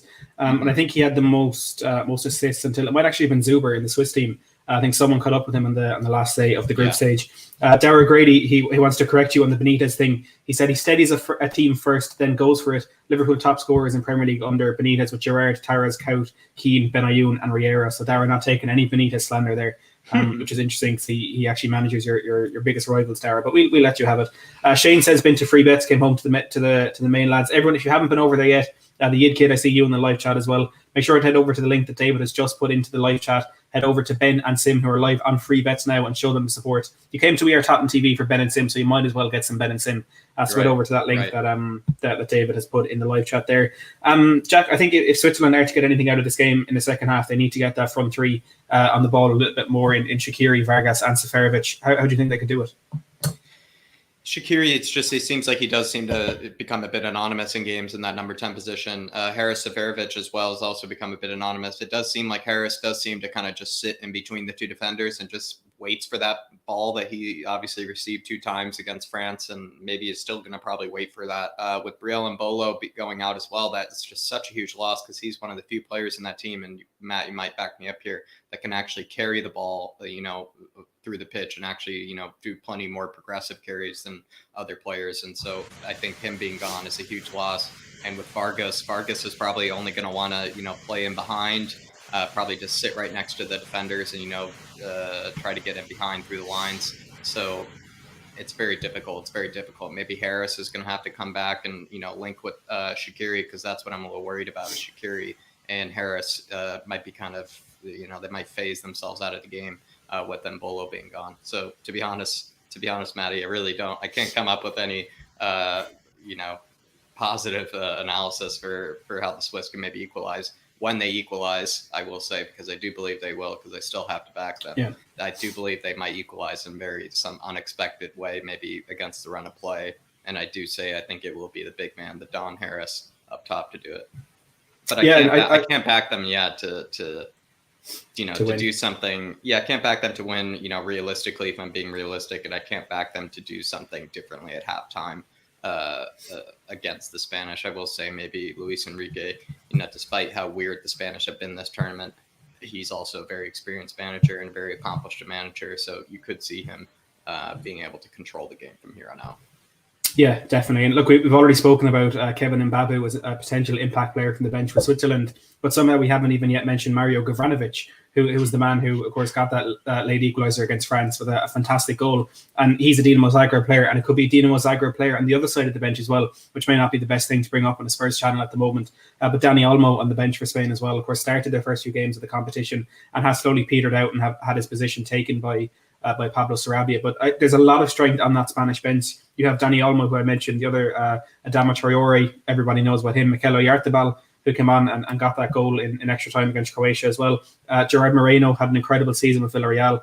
If this game goes on to maybe the last 15, 20 minutes with the game still in the balance, do you think Spain kind of have the edge with the players they can bring into it?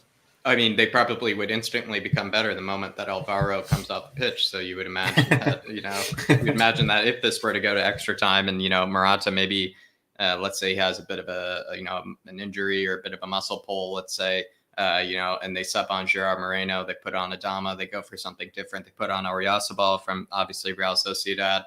That would be, I'd probably become instantly a better team. So that'd be very, very, very scary for the Swiss, So, maybe when you think about it, maybe the best scenario for the Swiss is to probably keep on Morata and maybe to score now and try to get ahead while Morata is still on the pitch, you might say.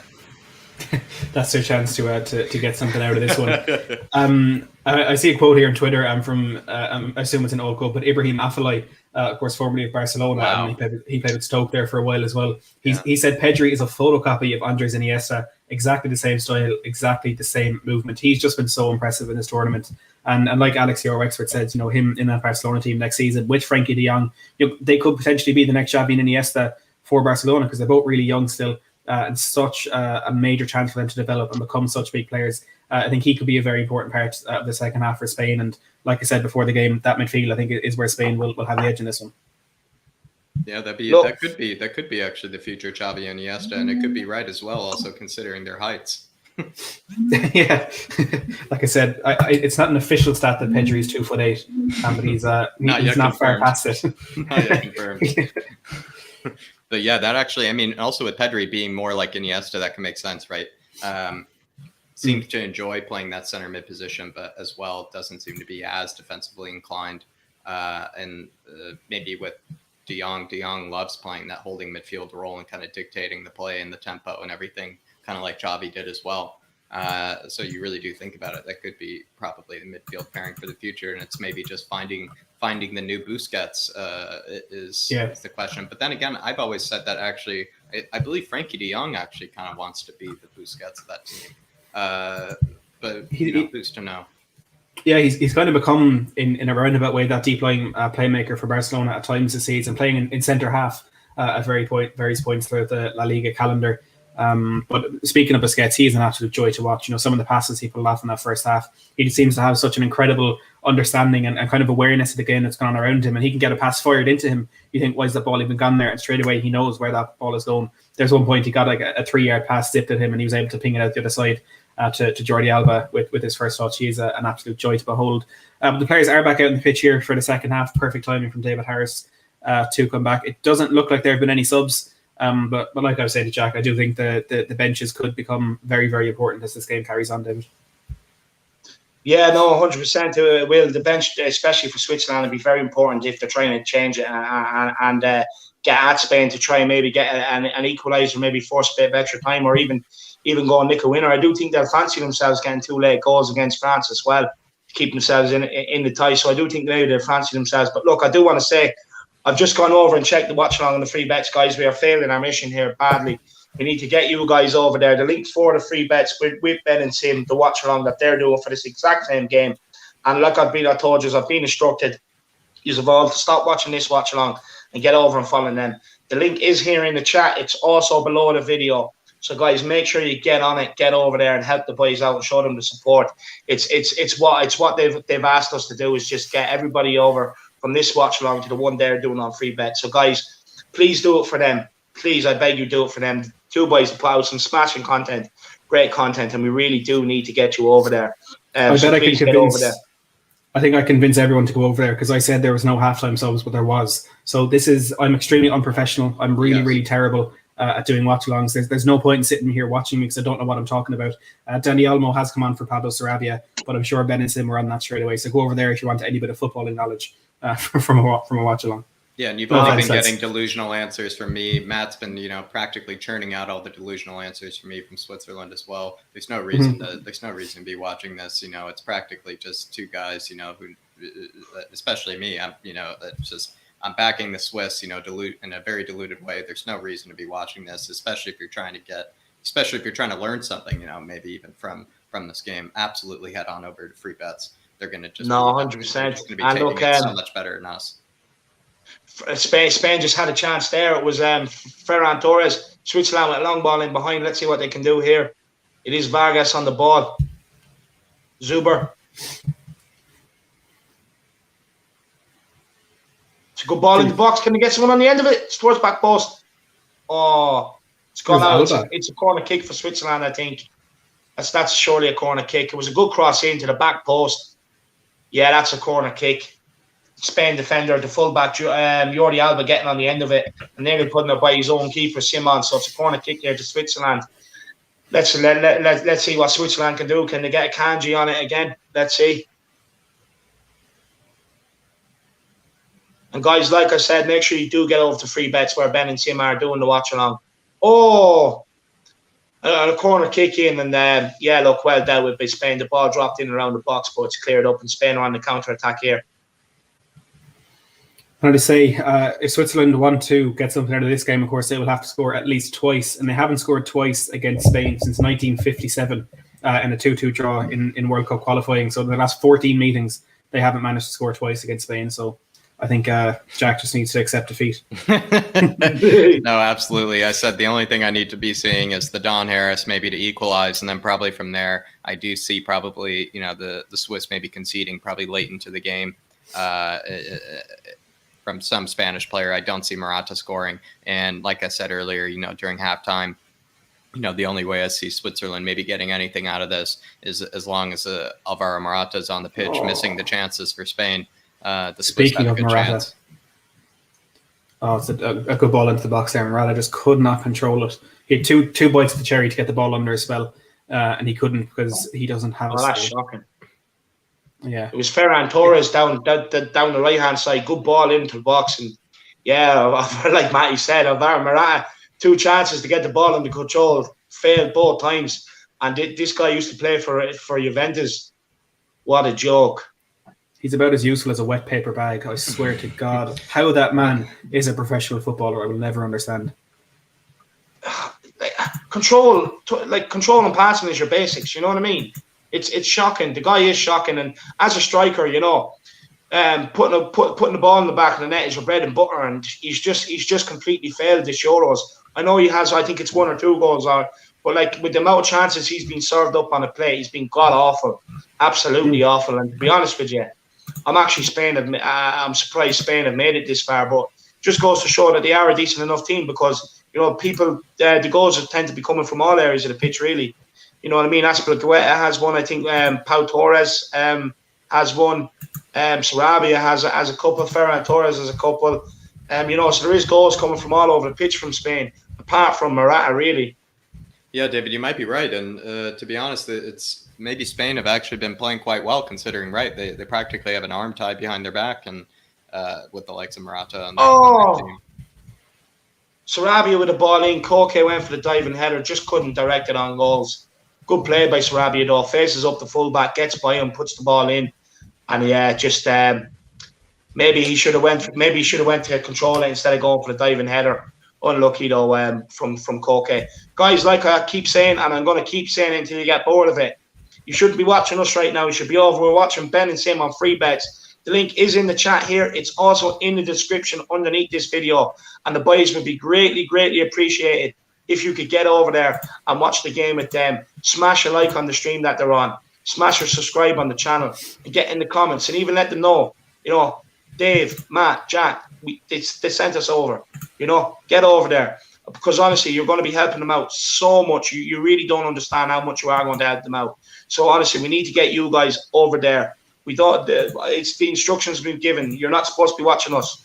We're literally just here to filter you over there. So we need to get you over there. And you're making me look bad, to be honest with you. You know, because you're making me look like I'm failing at my job here. So guys, please, I want to see these numbers go down. There's still no one's changing. Get over to free bets. It's on YouTube, guys. Like I said, the link is in the description below. Just click on it and get over there and watch the game with them. Sean, I'm calling on you to get over there and help the boys out. You're a massive help to everybody else, and we need you to get over to the boys on free bets. Mr. Manny, you, Aaron Dove, Ribs85. You know, we need all of you to get over there to the We Are Tottenham TV or watch along on free bets. Switzerland here with another corner. Jeez, the most running the Kanji's done all day is coming up for the corner kicks. Let's see what Switzerland can do here now on this corner kick. It's delivered. It's a near post.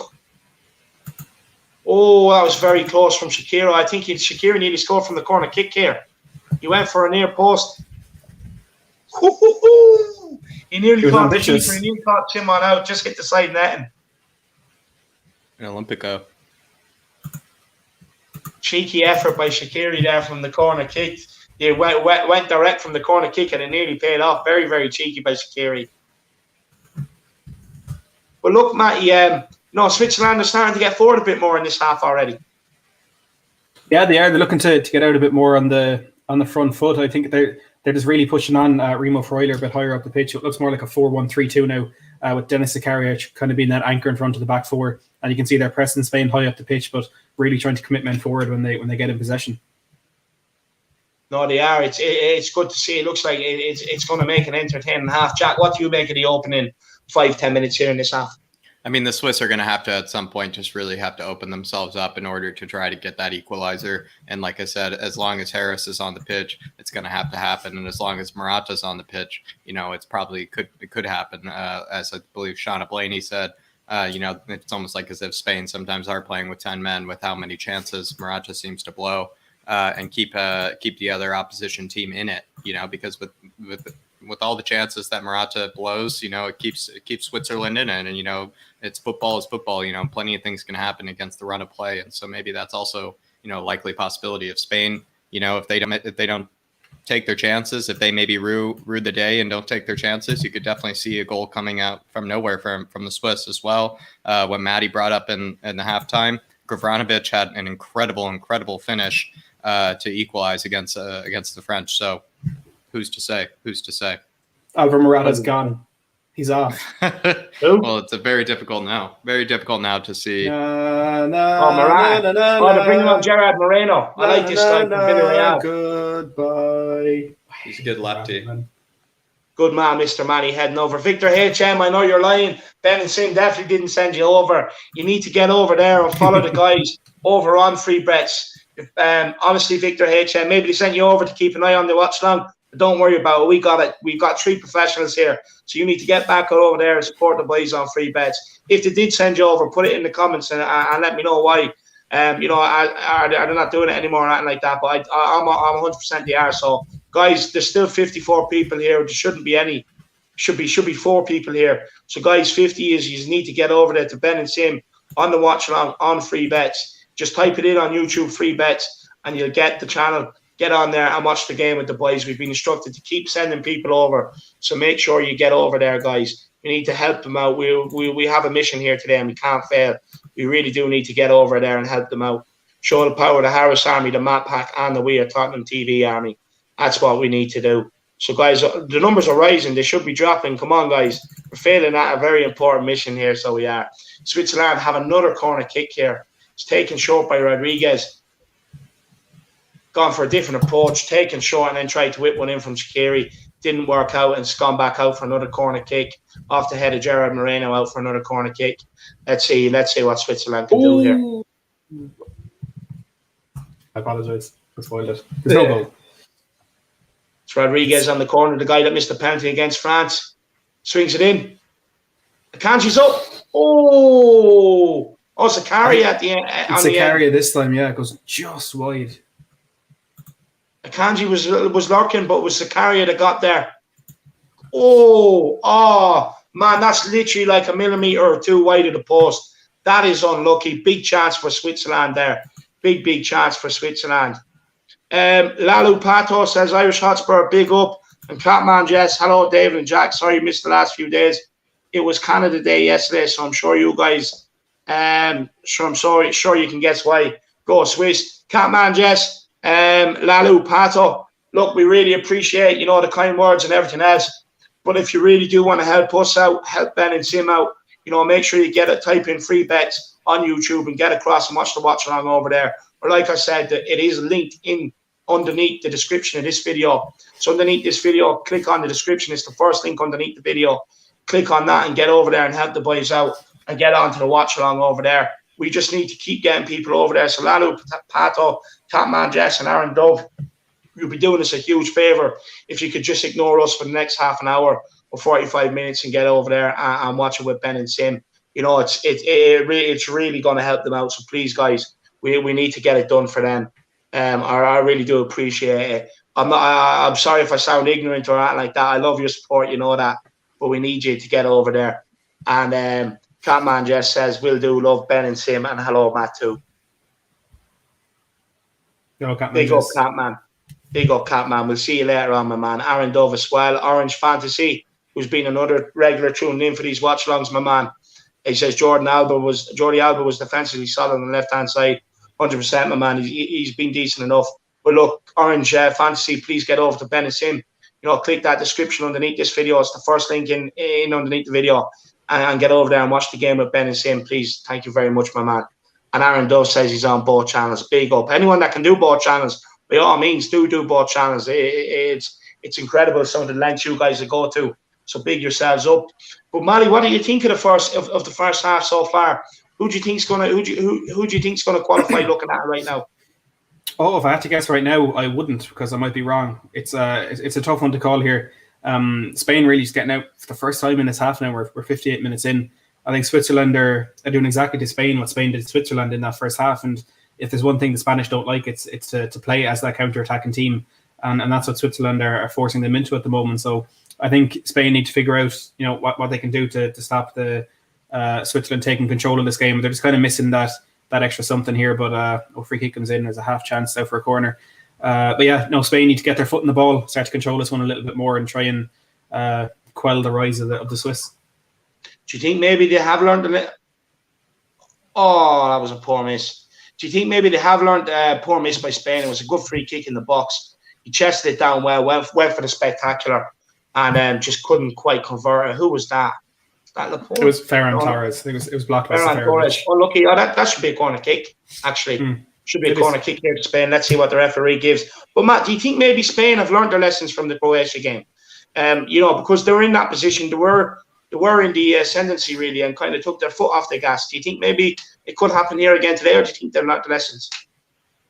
Well, I mean, you'd hope they've learned their lesson from it, but there's nothing you'd put past the teams in this competition at the moment, the way it's gone. But no, I think maybe a bit of a more pragmatic approach for 15, 20 minutes, try and weather the storm that Switzerland are coming out with that newfound motivation in the second half. I think, like we were saying at halftime, once we get to that stage when those subs do start to roll on, I think Spain will slowly garner the control of the game again, because they just have a lot more strength and depth in this squad. And I think Switzerland will need a goal in the next 5, 10, maybe 15 minutes if they want to really make a game out of this one, because once it gets to 70, I think Spain could really take the game away from them. Yeah. I think, look, I'll go on along lines with that. But look, Jack, we have seen Switzerland being able to get late goals before. We've seen it against France, of course. Look, they did come out as well. One of the best third-place teams in the group, so they're kind of lucky to be here. But do you think maybe they can catch Spain? Do you think they can turn it around? And if so, what do they need to do to kind of get a momentum swing in this game, Jack? Just to be positive, I will say they can. I feel like the Swiss have kind of maybe boringly every 5 minutes actually kind of closely knocked out the door of Spain, maybe throughout the game. Every single time you could say there's always been kind of one header, one little chance from a corner, one kind of ball in that, you kind of think, maybe if they did that a little differently, it could have actually been a goal. And so maybe one of these they'll actually get right, or maybe one of these they'll actually get lucky enough to put it in. In order to do it, I will say, David, I do think they just need to be able to find maybe Stefan Zuber down the wing, maybe ball in behind. Stefan Zuber from there maybe plays it, across goal to big man Harris, who will either tap it in with just his foot or maybe with his noggin. It seems like Stefan Zuber has been one of their best players this entire tournament. That he does seem to be just an absolute workhorse getting up and down the pitch. So maybe he might make a clever run, in behind the back four, which is now kind of more becoming like a back five practically for Spain. So maybe he'll make a run in behind there, be able to get in behind there, and then play Harris kind of across goal. And do you think maybe Embolo coming off injured has kind of hindered Switzerland going forward? Because although he's not great at finishing, he's a troublemaker going forward. He'll run all day. He's direct. Do you think him coming off has really impacted Switzerland here today? I think it's just been a huge loss for them, David. I brought it up earlier with Matt, is where he's not maybe the greatest finisher, but he's one of those guys that can just turn with the ball and be able to actually carry the ball 10, 20, 30 yards, into the opposition team's half, or, just carry the ball up the pitch. And it's also a very hard man to take down as well once he actually gets going. So you really do think like it is maybe a bit of a shame that he went off, because he's almost a bit of an outlet for them, David. He's a way for them to actually get up the pitch when they are maybe a bit in their own half. So it's been a huge loss for them. I think we saw in the game against Wales as well, the opening Saturday of the tournament, just how much of an effect he can have when the players around him start to tire. So I think kind of from the beginning to midway through that second half, he was causing Wales so many problems. He was getting on the front foot. He was able to burst past those centre backs as though they weren't even there. And maybe that could have been an important part of this plan for Switzerland. Start the first half and play that out kind of a bit more pragmatic, and then try and get Spain. Like you actually suggested, even at the start of the game, David, start trying to get them around the 50, 60 minute mark. And maybe Embolo was an important part of that. But then I'd start to ask the question, why is Mario Gavranovic not on with the form that he's shown in this competition? Maybe getting Babu on for Vidmar, get a bit more attacking threat from the fullback positions. But look, I suppose we'll have to bide our time. Maybe there's another trick up the manager's sleeve.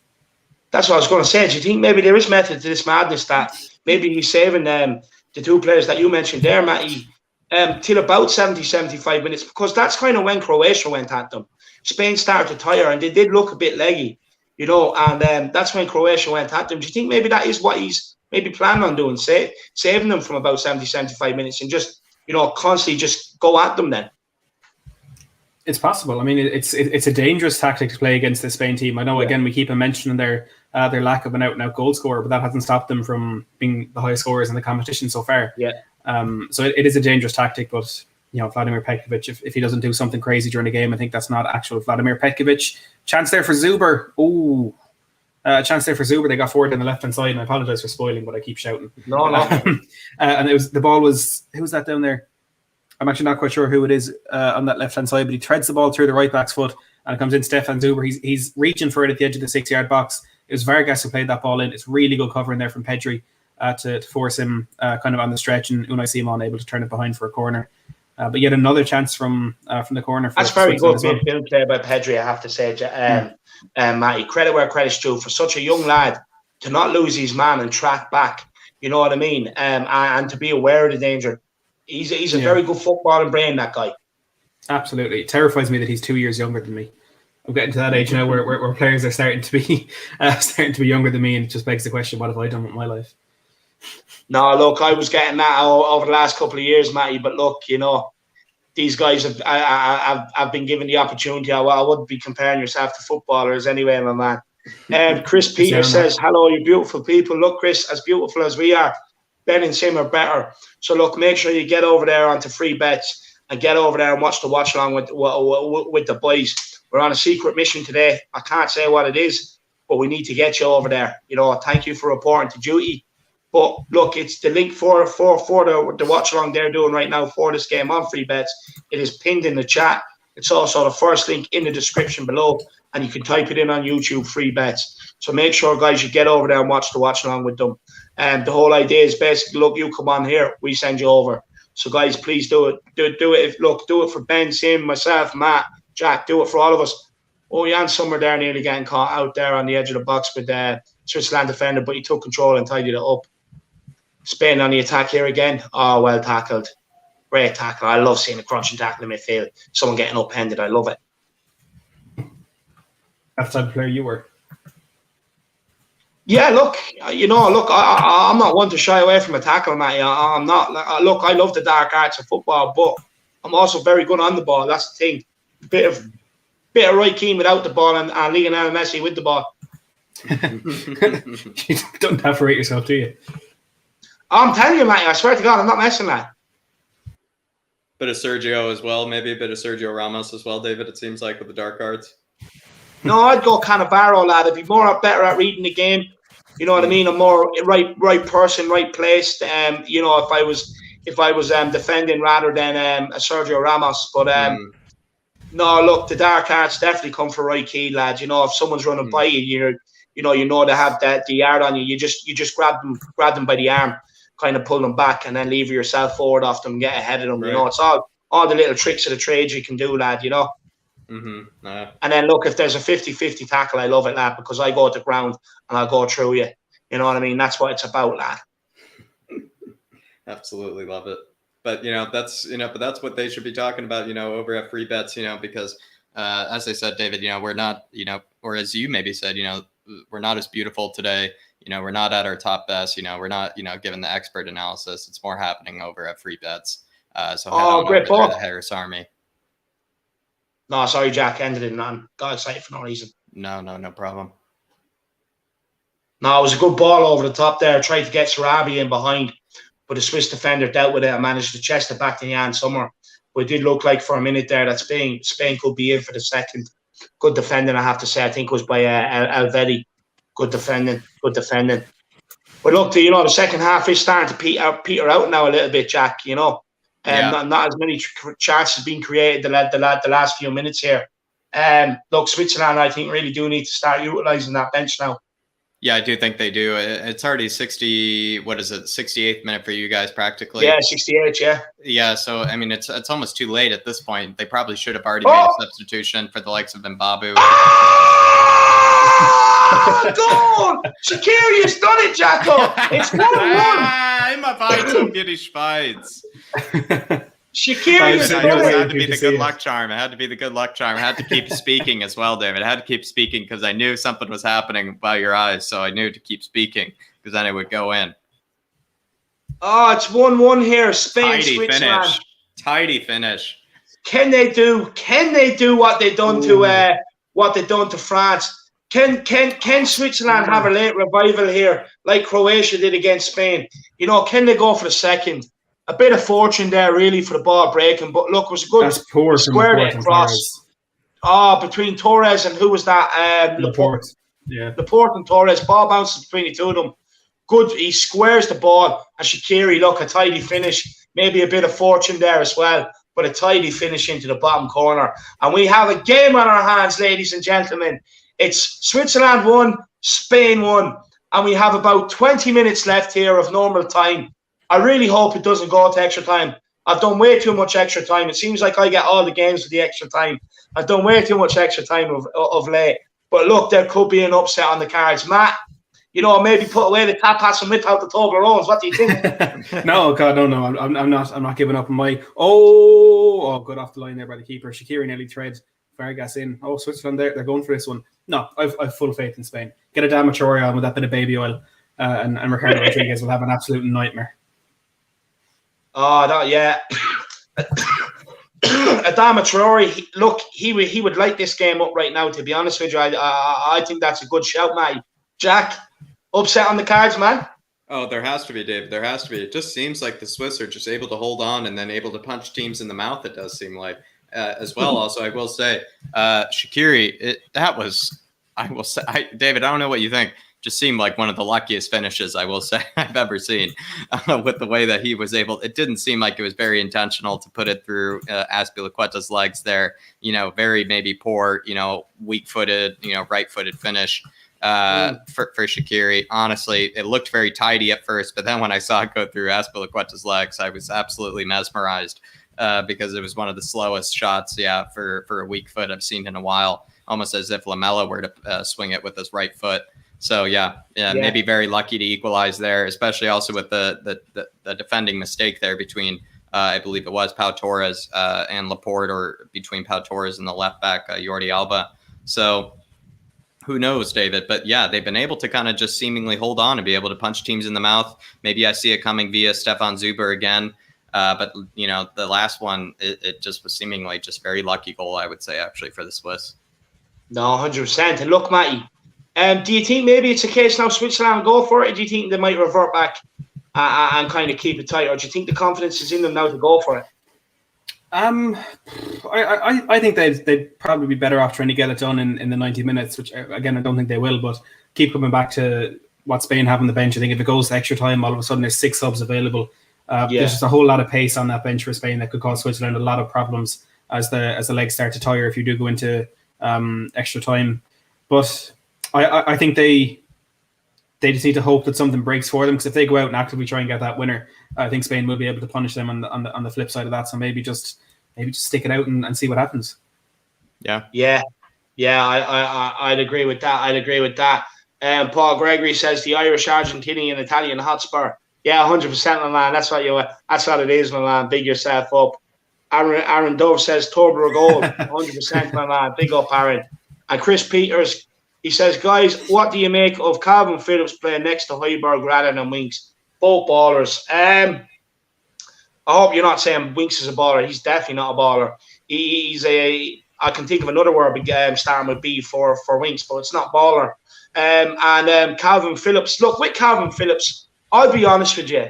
I think he's very overrated. I really do. Let me tell you why. Because he doesn't really receive the ball in the half turn. A lot of his passes, right, is all like little 5-yard passes. He takes off the centre back, gives it back to the centre back.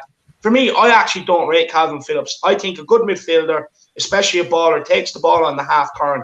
If the option's not to go forward, then recycles play, but is always looking to go forward first with the ball. And for me, I don't rate him. I know Matty's going to disagree with me here heavily, so look, we'll get him in. Sorry, I tuned out there for a second. Who are we talking about? Calvin Phillips. Swiss were really threatening there, I will say, just for a moment. They seemed to really get close there. David, I'm sure you know about my my relationship with Leeds fans on Twitter. It's not the best. It's not the best. They got me trending one day, which I suppose is a good thing, but it was for the very wrong reasons. But I like Calvin Phillips. I think he's a good player. I was watching him back when he was in the championship at Leeds. So they had some fantastic players in that team. I remember Jack Clark first getting into that team, and Calvin Phillips was another very, very important player in there. What I like him at Spurs, I don't know if he and Højbjerg are too similar in the way they play. I think they're both a bit too defensive to be able to play together. I think Højbjerg alongside and Ndombele is probably the way we need to go. Yeah, 100%. Jack, what do you make of Calvin Phillips, lad? Yeah, Calvin Phillips, I think he actually had a really good defensive displays, I feel like, in the Euros so far. He's been very aggressive, especially against Germany. You know, he put in a lot of very, very hard tackles. This whole Euros, he's been putting in a lot of very hard tackles. But then again, I do kind of agree with what you're saying, David. He does seem to play very, very safe for England.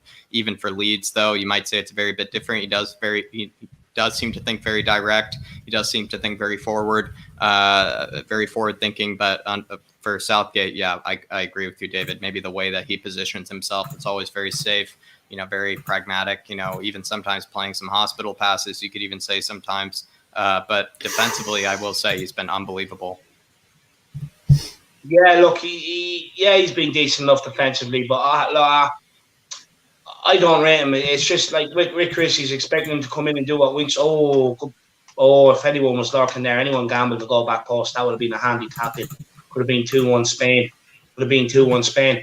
It's just, look, I don't think he's a great passer of the ball. And look, that's what he's in the team to do. And for me, I just think he's very safe. He's too safe, in fact, in my opinion. Look, I do think he's better than Harry Winks, but for me, he slows a lot of play down. And with England, with Harry Kane, you should be getting quick ball to Harry Kane. You can't be expecting for him to have 3 centre-backs sitting around him and trying to make him to do something. And that's the biggest problem with England. If they really did want to, like England could be going to smashing teams this year with the thing they have. If they just had that, very good defending. Chance for Spain.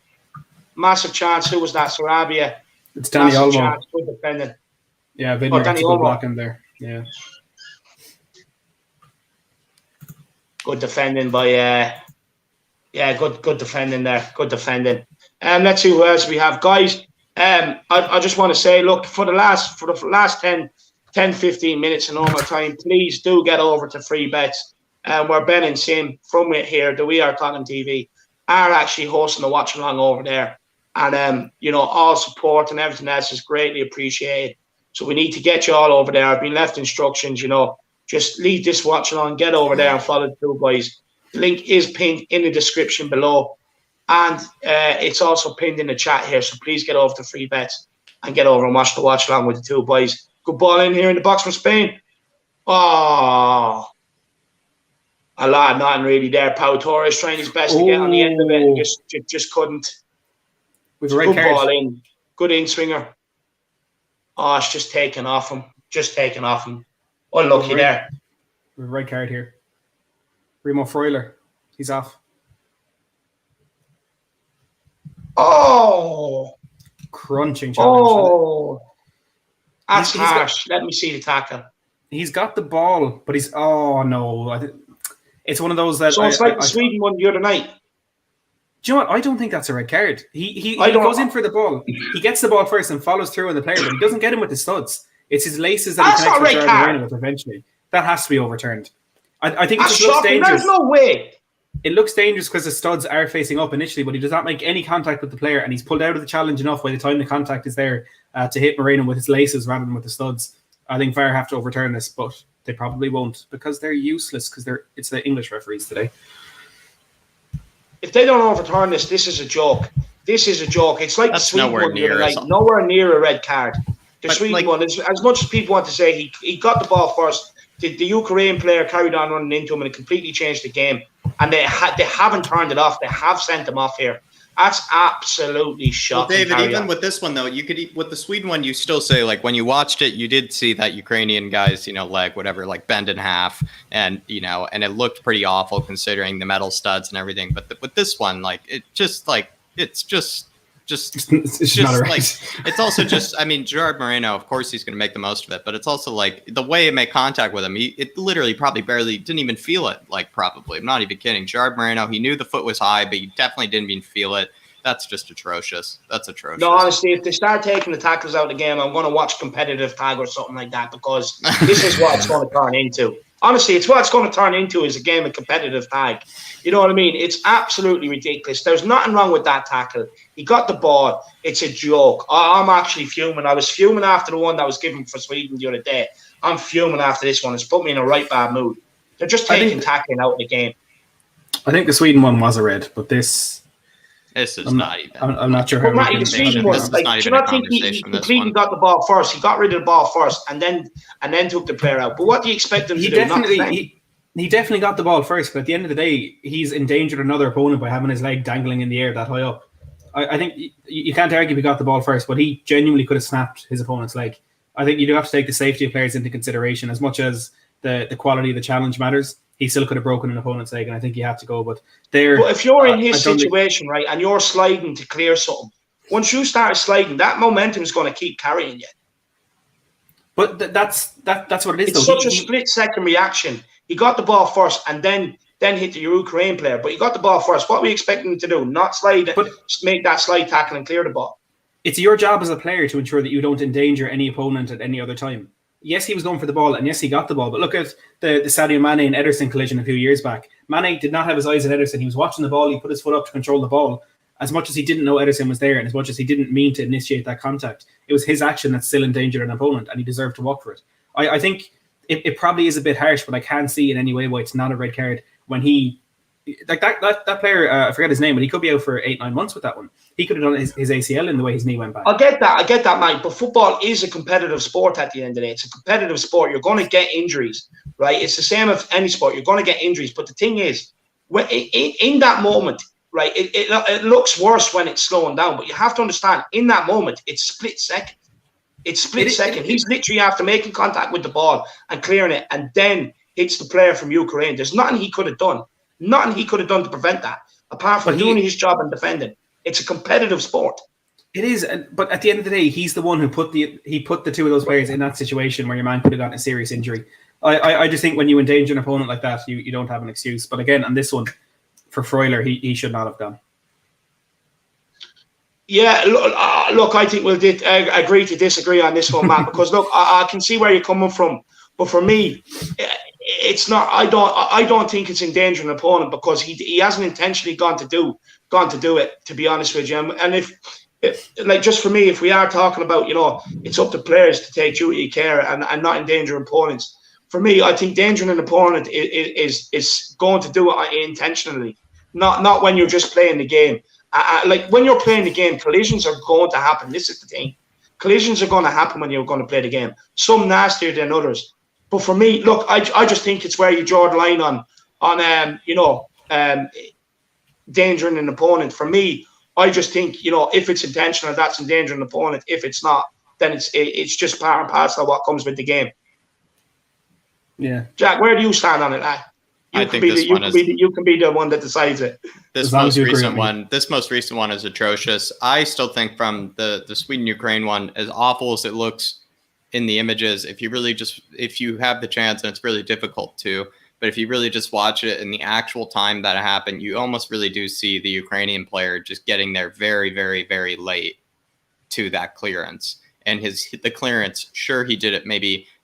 Some have argued he did it so clumsily, maybe the clearance, that it made it a very dangerous, play. But that's what I think you could also look at it as well, though, like maybe with the Ukrainian player just arriving so late to try to pressure him during that clearance. In a way, he is kind of, endangering himself as much as also the other guy is endangering him. So I think that's not often brought up. It's like sometimes in plenty of moments you endanger yourself. It's like as if David were to do a diving header against the goalkeeper, running at the ball as well. It's like I am endangering myself as well by going after that. I acknowledge maybe the risk that could happen. It's not going to be just, if the goalkeeper makes contact with me, it's not like it's a red card because I could also make contact with the goalkeeper. And like you even brought up, David, maybe as we were a bit petty on that stream, but we even brought up there was a play where even the Ukrainian player horribly miscontrolled something in the box and then practically kneed a Swedish player in the head and almost seemingly looked like knocked him out for like a second or two. Yeah. And that wasn't a yellow card or anything or given anything. And that was a very clumsy, very kind of, you could say unathletic, kind of movement that seemed like also could be seen as like a red card endangering the opponent kind of challenge. So that's my thought on it. You see, this debate we're having here with all the different opinions, This is where it comes up to UEFA and FIFA to make these rules clear, to define everything clearly. You know what I mean? Not have all this red tape around the rules. Black and white, define it clearly, because this is where things are open left to interpretation and stuff like this. They need to start making these rules black and white for me. Yeah, because to the interpretation of the referees. That's why certain games, certain referees like even VAR's left to the interpretation of the referees a game very differently than other referees, and it's just that kind of thing I think needs to be taken out of the game, where referees seem to have their own kind of style or personality into the game. Spain on the attack here, they are looking to go and get the winner, to be fair to them. They are pressing them. They are pressing them. Good effort there from Gerard Moreno. Tried to curl one into there to the bottom corner. But Jan Sommer was equal to it, to be fair. So, look, yeah, guys, it is 1-1 here. Switzerland are down to 10 men. So, long ball over the top. Unlucky. Rightly or wrongly so, they are down to 10 men. There's no point in them sulking about it. They're just going to have to get on with the game and the task in hand. But, look, Spain are pressing them, and I just hope Switzerland can maybe hang on here or cause an upset, because I do feel the red card was an injustice. So I like to see them now come on and win this game and knock Spain out. Just for that, because the referee's been shit. But look, let's get a few more comments. Shane Fleming, sorry, Dave, you're very wrong here. Yeah, look, each to their own. It's down to interpretation. Like I said, Shane, look, for me, I just think that endangering an opponent is literally going in with the intention to hurt them, with your studs up to make contact with them. I think the one the other night where he clearly cleared the ball first, you know what I mean? And like I said, the Ukraine player is running at him to close him down. Like, take away. See, this is my problem with these freeze frames, because they're not. You have to have an idea of the game and the pace that it's played at and stuff like that. You have to have an idea of it. And it's literally split second. There's nothing he could have done to get his foot out of the way after he cleared it. Absolutely nothing, Shano. It's split second. Like, this freeze frame, it looks a lot worse when you slow it down. But you have to also take into context the pace it's being played at. For me, I don't think it was endangering. Like I said, he cleared the ball first, and then the two players came together after. But that Ukraine player was running forward with momentum, and the Sweden player was going forward with the slide tackle after getting away the ball with momentum. So therefore, it's a 50-50. Why not question the Ukraine player could have pulled out after the ball was cleared? You know what I mean? Some people say it's smart play, but look, this is where they have to draw the lines. And Shane, look, you can say I'm wrong, but I think you're wrong, Shane. So there, fair is fair. Don't speak to Shane like that. No, I'm not. I'm just joking, saying. I'm joking. If he can put in the comments saying that I'm wrong, I can sit here and say that I think he's wrong, which I do. Fair is fair. But look, this is what I say. It's down to FIFA to start making these rules black and white. It's that simple. Stop with all this. Oh, what if this? What if that? Just make it black and white down the middle, so everyone knows the rules, and we can crack on with the game and stop leaving stuff open for interpretation. I did think that's why VAR was brought in as well, but doesn't seem to be the case. And I can't believe they didn't overturn this one, especially this one today. This one today should have been overturned, 100%. Aaron Dove says that was shoulder to shoulder. Game's gone soft. The referee is shocking. Timon Tende Jakazi says recklessness is as bad as intention. Yeah, but it is, but it's the same thing. If you're going in with a reckless tackle, it's with intention to danger your opponent. You know what I mean? So the two of them should be used together, to be honest with you. Stuart Baker, it's not even a yellow. He got the ball. Yeah, 100%. Chris Peters wants Switzerland to win now. Stuart Baker, if that's a red, the game is gone. Absolute joke. 100% I agree with you. I think it's absolutely shocking. Sean Blaney says, why is it taking Switzerland going down to 10 men for Spain to go for the winner? I haven't a clue, Matty. Why do you think that's the case? Maybe they couldn't. Maybe they weren't. Maybe they were trying to go for the winner but couldn't get out because Switzerland were playing so well in the second half. But look, there's always going to be that kind of mental shift when Switzerland go down to 10. As much as they may try and keep control of the game, they will naturally kind of go back into the shell a little bit. And Spain will have that confidence to go out and hurt them, because it is one of those key men in the midfield that's gone as well. So maybe a bit more control allowed for Spain. But another sub here, I think it's Marcus Llorente coming on for Spain, which could be a bit of a concern for Switzerland. And Shaqiri's come off for Switzerland here as well. So he has. It looks like he's picked up a bit of a knock. So interesting to see where Marcus Llorente will come on and play, Matty, whether he'll come on at fullback, because he has played fullback here for Spain, or whether he'll drop into midfield. Where do you think he'll play, Matty? Is that him out on the left? Is he out playing left? No, he's still waiting on the sideline to come on. He still hasn't gone on. Yeah, maybe take a Spilicueta off, a bit older than the rest of the players out there. May need some fresh legs out on that side. But he's just such a talented player, Marcus Llorente. He really is. He can play absolutely anywhere. And his goal contributions last season, I think, were a lot higher than people realise. He could come on anywhere, but wherever he plays, it will be a concern for the Swiss. Yeah, I agree. I think he's very talented. Jack, what do you make of Marcus Llorente, man? Yeah, Marcos Llorente is actually world class. I really do think. I think he can play just a variety of positions actually very effectively, even at that right back position. Despite maybe Spain's kind of lackluster performances, sometimes he looked very effective there. He actually looked maybe even sometimes better than whatever was going down the left hand side sometimes for Spain. So I will say, and he's also David. He's a bit of a small shin pad, short socks kind of guy. So you got to appreciate that as well. So he has the tattoos out of him. He's a Simeone man through and through as well. You just have to absolutely rate him. He's been unbelievable for Atletico, and he's been actually very solid for Spain. So it is actually a very smart substitution. No, it is. It is. Look, let's see what Spain or Switzerland can muster up here with the remaining few minutes before added time, before injury time is added on here. Jordi Alba making miraculously almost a Lazarus-like recovery from that challenge that he apparently had on him in the box earlier. He practically seemed to have no pulse there earlier. He seemed to have no pulse on the ground earlier after that, and he's up and running, up and spry again. Yeah, miraculous recovery, 100%, Jacko. Shane Fleming says 100% opinions clash. That's the beauty of football. It is, my man. It is. That's the thing about the beautiful game. Everyone and this is the thing. Everyone sees football through different lenses, and that's the beauty of it, 100%. And that's what the game's about. Shane sees it differently to me. I see it differently to Shane, and even Matty and Shane disagree on things. I'm sure at some stage they see things differently, and me and Jack see things through different lenses too, and that's the beauty of the game. That's the beauty of the game, and that's what it's about. Everyone has opinions and has their different idea on how football should be played, and that's right. That's why we get all these great discussions that we do get. So big up everybody that takes part in them, and of course all the people that drop into view as well, because your comments as well, they do be insane. You know what I mean? And getting the opinions in there. And that's what it's all about. Chris Peters says, this is going into extra time. Unlucky lads for the show. Need to wait a little longer for a few beers. 100%.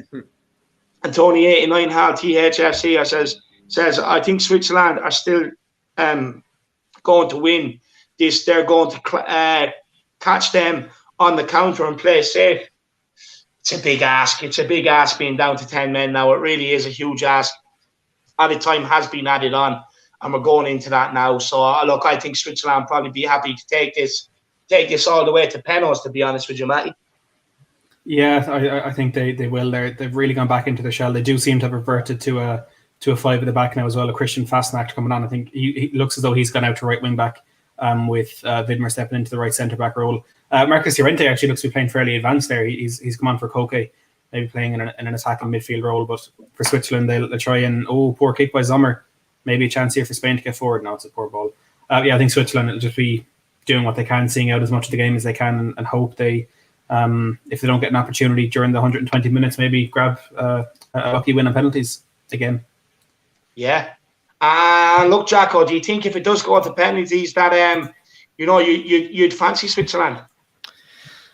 Maybe we would, but then again, with Villarreal, we saw the absolute penalty prowess that they seem to have on display. A lot of those Spanish internationals from Villarreal. But then again, maybe with the Swiss, they seem to be a very, controlled, clutch team as well. Obviously, considering they're finishing against the likes of France, it is very possible. I do think that maybe Switzerland, maybe could just be a bit of a dark horse and just actually come up again with a very lucky goal like they did with the equalizer in maybe the extra time. Because Spain might probably be going for it. Spain probably won't want to see this go to penalties because, it'd be kind of silly for them to maybe give Switzerland more of a chance that way.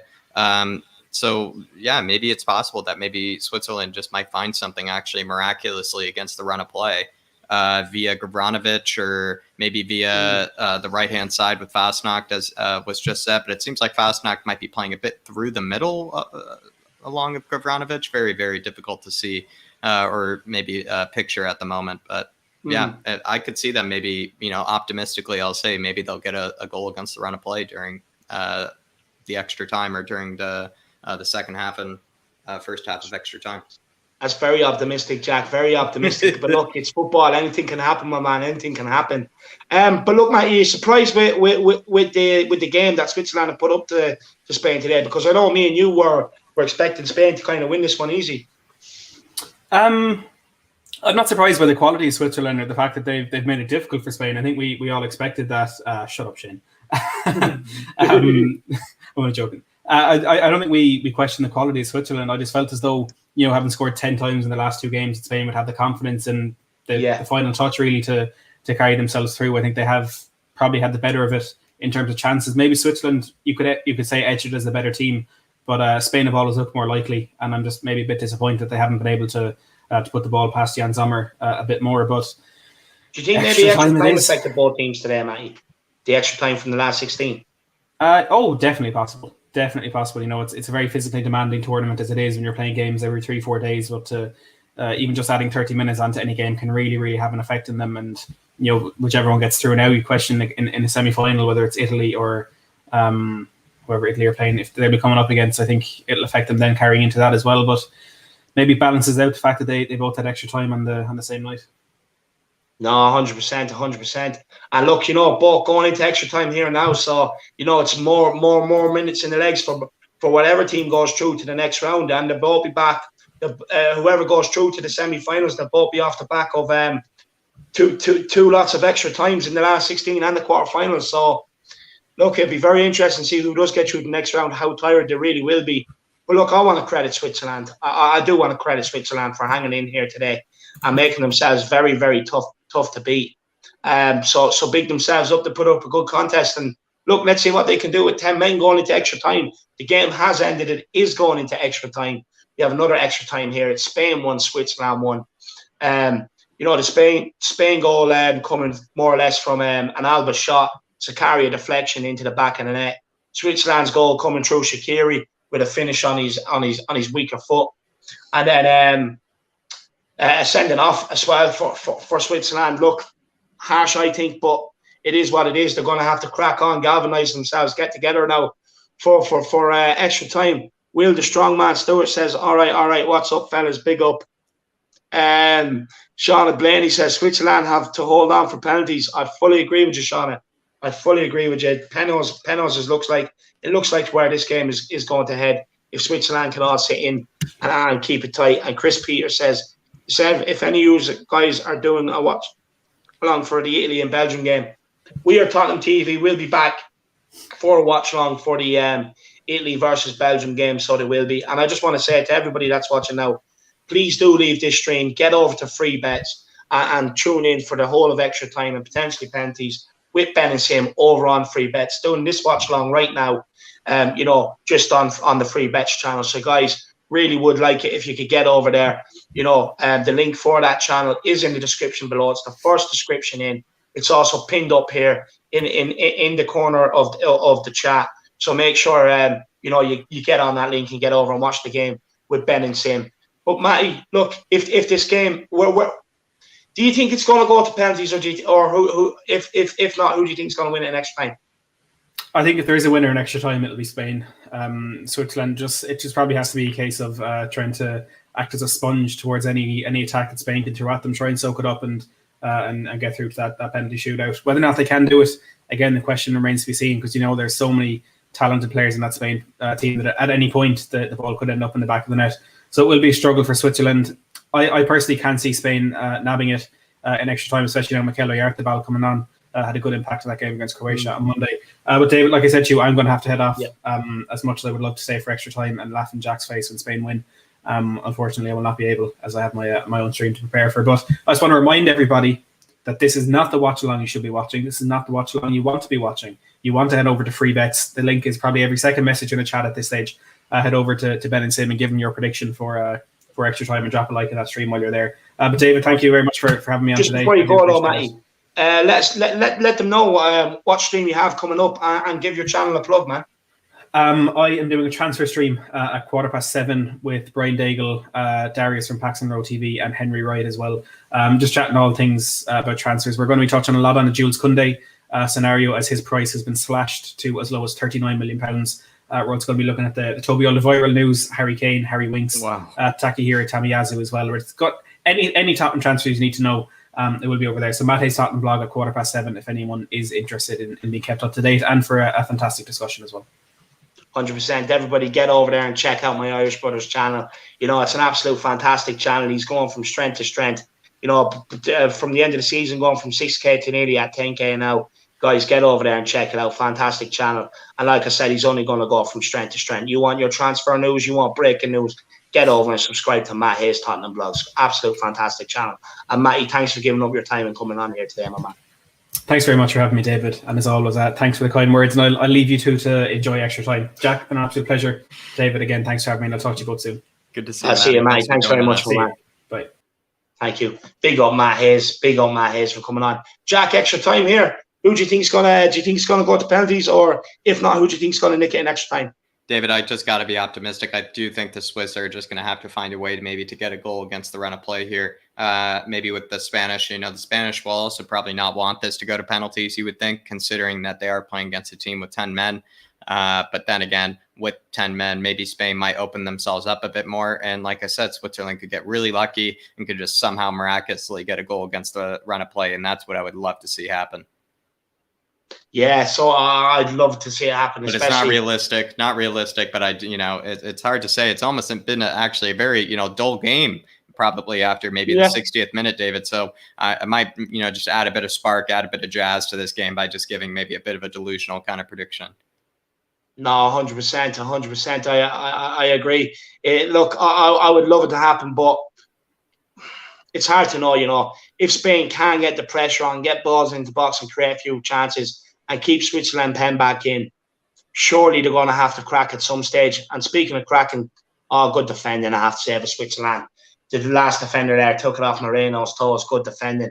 But it's hard to know. Look, Switzerland, they did hold in against France and take it to penalties and took them out.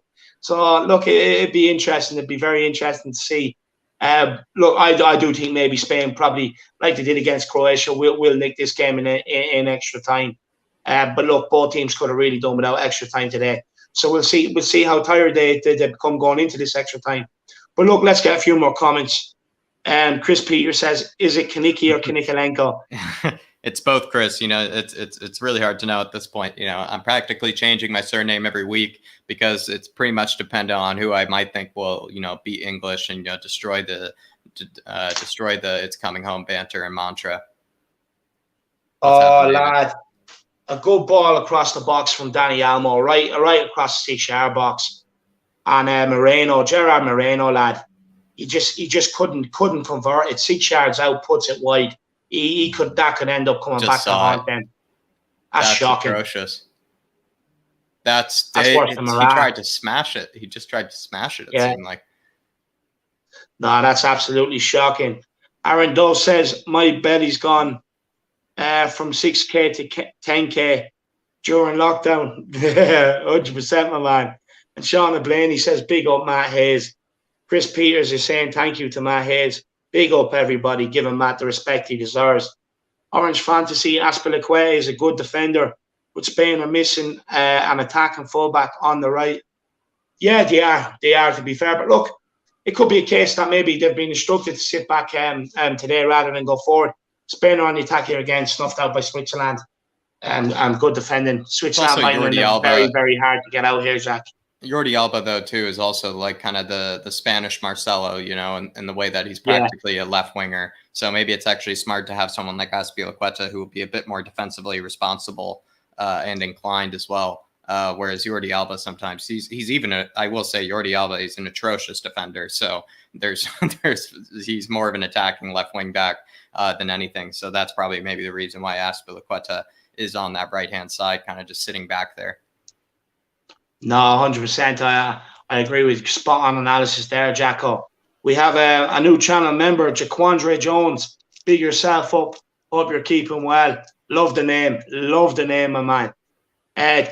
Tony 89 Hal THFC says Matt Hayes is the second Irish fan we all know. Who the first is David? Big yourself up. I appreciate that, my man. Great comments. Great comment there, my man. But look, guys, like I keep saying, this is not where we want you to be tuning in. We do want you to be tuning in. WeAreTottenham link is pinned in the description. It is pinned in the description underneath this video. They are doing a watch along at the same time as us. And basically, we want you to get over there and support Ben and Sim. Look, as much as we enjoy you guys watching us today, I know it's odd, but we don't want you watching us. We want you over there watching Ben and Sim. So please get over there to Free Bets and check it out. Smash and subscribe on the channel. smash a like people's elbow, a like on the stream that they're doing right now, and also get in the comment sections, you know, and let the boys know that you've been sent over. Yeah. You know, please get over there and support them. I beg you. Yeah, link is in the description. Tell them the Don sent you. Tell them the Don Irish sent you. You know, David will be stoked too, because you know, David has to be sending you guys all over there. He's almost kind of like, he's like an intermediary, you know, he's kind of like someone, you know, in the middle of the train station, you know, directing people, you know, directing the traffic. So everybody head on over to that description. Check that link in the description. Head on over and tell them that the Don sent you. No, 100%. Look, you know, you're so good. You help everybody else out. Now let's help out the two boys that bring all the Tottenham community together, which is Ben and Sim. So guys, I beg you, please get over there and give them a watch.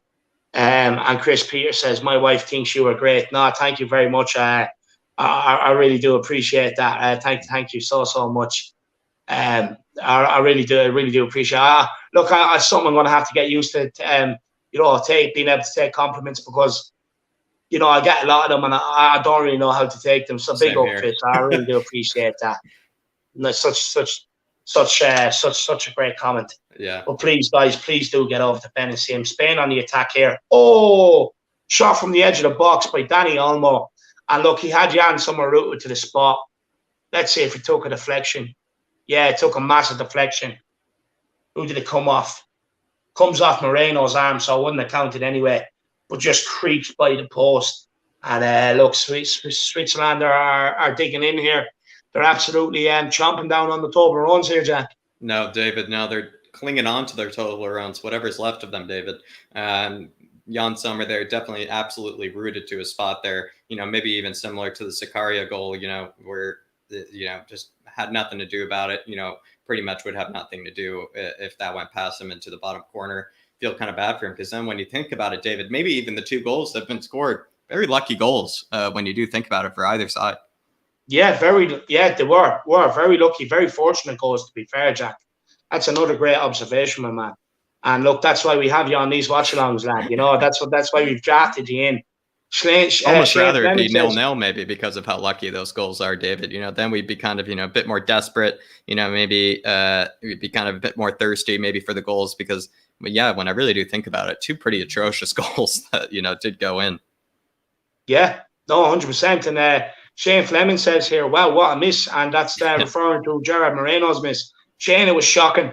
Yeah. Shocking. There's no excuses for it. You should have buried it. Really should have buried it. Spain here with a free kick. Oh, in the 6-yard box. Well done, Jan Sommer, getting down at Pau Torres' feet and collecting the ball. Fair play to him. Put himself in the firing line, you know, where you get hurt. Fair play to him. Well done, Jan Sommer, being nice and alert there. Stopping Pau Torres getting a touch at the near post. Aaron Dove says, hit the likes on both channels. Get David and Jackie up to the 100 here. Big up, Aaron, 100% on pushing the likes. Everybody, you know, get out there, smash a like on this stream, subscribe on this channel. But most importantly, let's get over to free bets and watch the game with Ben and Sim. You know, we need just to all get over there and smash a like on that stream, get in the comment section and subscribe on the channel as well. So big up you guys, big yourselves up. Let's see what Spain can do here now. They're on the attack again here. Lovely 1-2 between Danny Olmo and Koke. Llorente. Oh, it's the recycling it here now. Oh, Llorente with a shot, and who was it? Akanji in the right place at the right time, getting the block in. Well done. That shot looked like it could have been dangerous. Spain with a corner kick here. Let's see what they can do from it. It's whipped in. It's perfect corner kick. Floated in lovely in the middle, and Gerard Moreno up again. Oh, just takes it off. Who was the in-rushing there? Oh, it looked like... Oh, I think that was Laporte coming in behind them. And he just takes it off his foot, and he just couldn't get enough on it. And it's gone out for a goal kick to Switzerland. Switzerland making a change here. It looks like Dennis Zakaria is coming off. Let's see who's coming on. Let's see what the change is. Wow. Almost went off his shoulder, it looked like, maybe for Moreno. Yeah. And Babu is coming on, Jacko. They're making 2 changes here. Vidmer and Sakari off, and Babu and Fabian Schär has come on. I like Fabian Schär. You know that Me too. He's a good professional. He's a very good professional, and he just works hard. He's one of them unsung heroes that every team needs, I think. I think Newcastle fans have been blessed to ever have him, David. I think he's way better than that squad. I think he's always been better than that squad. I think at this point in time, you really think about it, David, he probably could get easily into the Spurs side. Maybe, obviously, Toby has had the recent news, but I would probably have taken him next to Toby all season, when you really think about it, or maybe him next to Rodon. What a save by Jan Sommer from Gerard Moreno. His 4th chance since coming on. A great ball over the top. Oh, that's poor. Let's see. He gets a good effort. What a save from Jan Sommer. What a save. He smashes at him from 2 yards out. And what a save from Jan Sommer. Sorry, Jack, to cut across you. Absolute flying kick that he threw at the ball. I'm seeing right now. Yeah, absolutely ridiculous save. To be honest, Gerard Moreno, despite how much I rate him more than Morata, a bit Morata-esque kind of moments as well right now for him. 100%. And Josh King says, I'm driving. What's the score, lads? Can't see. Yeah, still Josh, 1-1, the score still it's 1-1. It's Switzerland 1, Spain 1. The goals for Switzerland came from Shaqiri. The goal from Spain came from Jordi Alba. Took the shot, deflected effort from off Dennis Sakari into the net. And Switzerland are also down to 10 men, and we're in extra time here, Josh. So big yourself up, my man. Big up, Josh. Absolute legend. And look, everybody else that is watching, like I said, make sure you do get over to free bets and enjoy this extra time with Ben and Sim on the watch along over there. We need everybody to get over there. The link is pinned up in the chat. It is. It's also in the description below. It's the first link you click on. It'll bring you straight over to Ben and Sim at free bets. So guys, if we could get it done, that'd be absolutely brilliant. Get over there and tune in and watch along with them. Smash your subscribe on the stream they're on. And make sure you smash your subscribe on the channel, and also get in the comments and enjoy it with the 2 boys. But look, Switzerland are living dangerously here, Jack.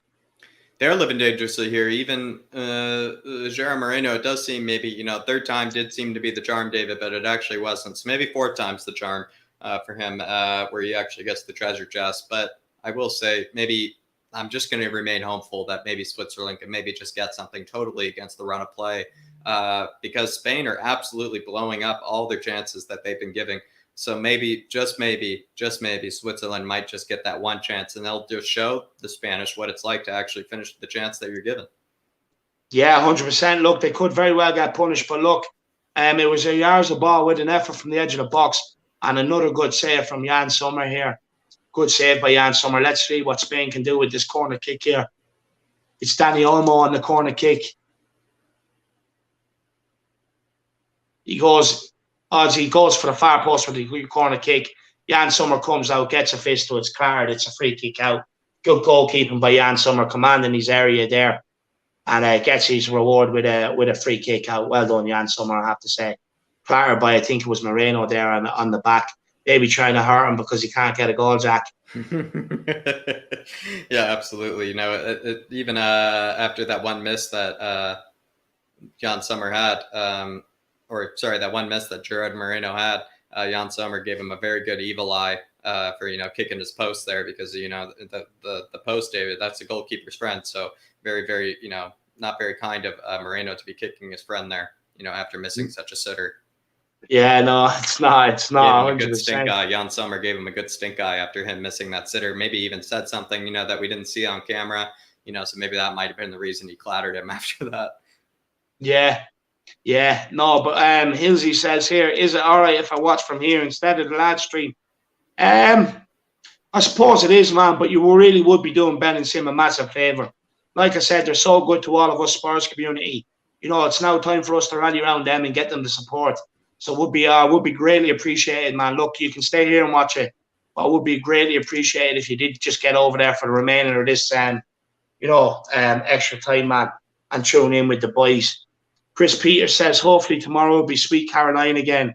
Love seeing Neil Diamond saying, come on, England. Oh, man, I hope not. I'll be honest with you, I hope not. It's getting unbearable now. It's getting unbearable. I don't want to see you win. I really don't, being an Irishman. But look, fair play. You knocked the old enemy out, and I am getting worried. Harry Kane could be finding his feet at the right time as well. So I am getting scared. But look, who knows? Who knows? Carl Simpson says, if we are going to lose Lloris, bring Summer in. What a player he is this tournament. Yeah, but look, he's in around the same age as Lloris, if not a bit older as well. So, yeah, look, I can see where you're coming from, though. Fair play, Carl. And Tony89 Hal THS, he says, I'm going over to Sean Ben and send some support. Big up, Tony. I really do appreciate them, my man. And thank you, look, Tony. Everyone else, please follow Tony. Please get over there and show Ben and Sim the support that they deserve and that they need. You know what I mean? It is them that's asked us to direct people over there. So if you could do that, that'd be absolutely brilliant. Your numbers are going down now, which is class. We need them to go down a lot more, guys. A lot more. So please get over there and show the support. Another effort there from Spain. Let's see what can happen. We're in first half of injury time has come to an end here. It is Spain 1, Switzerland still 1. Switzerland still down to 10 men. Look, let's see if Switzerland can hold on for another half. Jack, do you think they can hold on for another half? Because look, Spain really could have put 2 or 3 by them the first half of extra time. Yeah, David, they definitely could have put a lot of goals past them. Jan Sommer's pulled out some spectacular saves. Has also been quite fortunate as well, you might say. The Swiss have been very, very fortunate maybe to be still equal. So I'm not going to be optimistic anymore and think that they might nab it in the second half, David. I think they just have to maybe see this to penalties here. They'd be actually, all credit to them if they were to be able to see it to penalties. Absolutely so unlucky. Maybe we're forgetting for them getting that red card. They really should not be down to 10 men. It's actually quite silly that they're in this position, considering how well they played. They should be able to have 11 men and play toe to toe with Spain, but they're a bit handicapped by maybe that red card. And so it's very unfortunate, you might say. It kind of makes the game a bit duller, maybe not as back and forth, not as open-ended. And so, yeah, I'll just say, earlier I was a bit optimistic that, maybe they'll get a goal against the run of play. But I will say maybe now I do think they're probably just going to try to see this out to penalties, and it might just be balls to the wall defending, David, and maybe more lucky saves and fortunate saves and spectacular saves from Jan Sommer maybe to come. Yeah, no, 100%. Jan Sommer's been brilliant today, I have to say, in the Switzerland goal. But Spain were in a huddle there, Manager came in, quick team talk, left the huddle. One of the players took over, and they really do look geared up for this half. And for Switzerland here now, we had the manager saying a little bit, with Granit Xhaka in the middle of the huddle, he's really getting them all pumped up for the second half of this extra time. And maybe Switzerland feel upset is on Jack.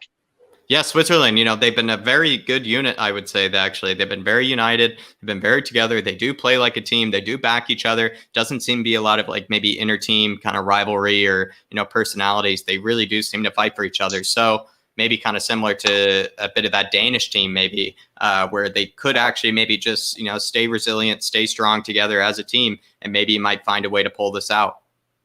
It'd be very interesting. Look, I do think they'll definitely play for penalties. At least if not, get one corner kick and see what they can get off the back of it.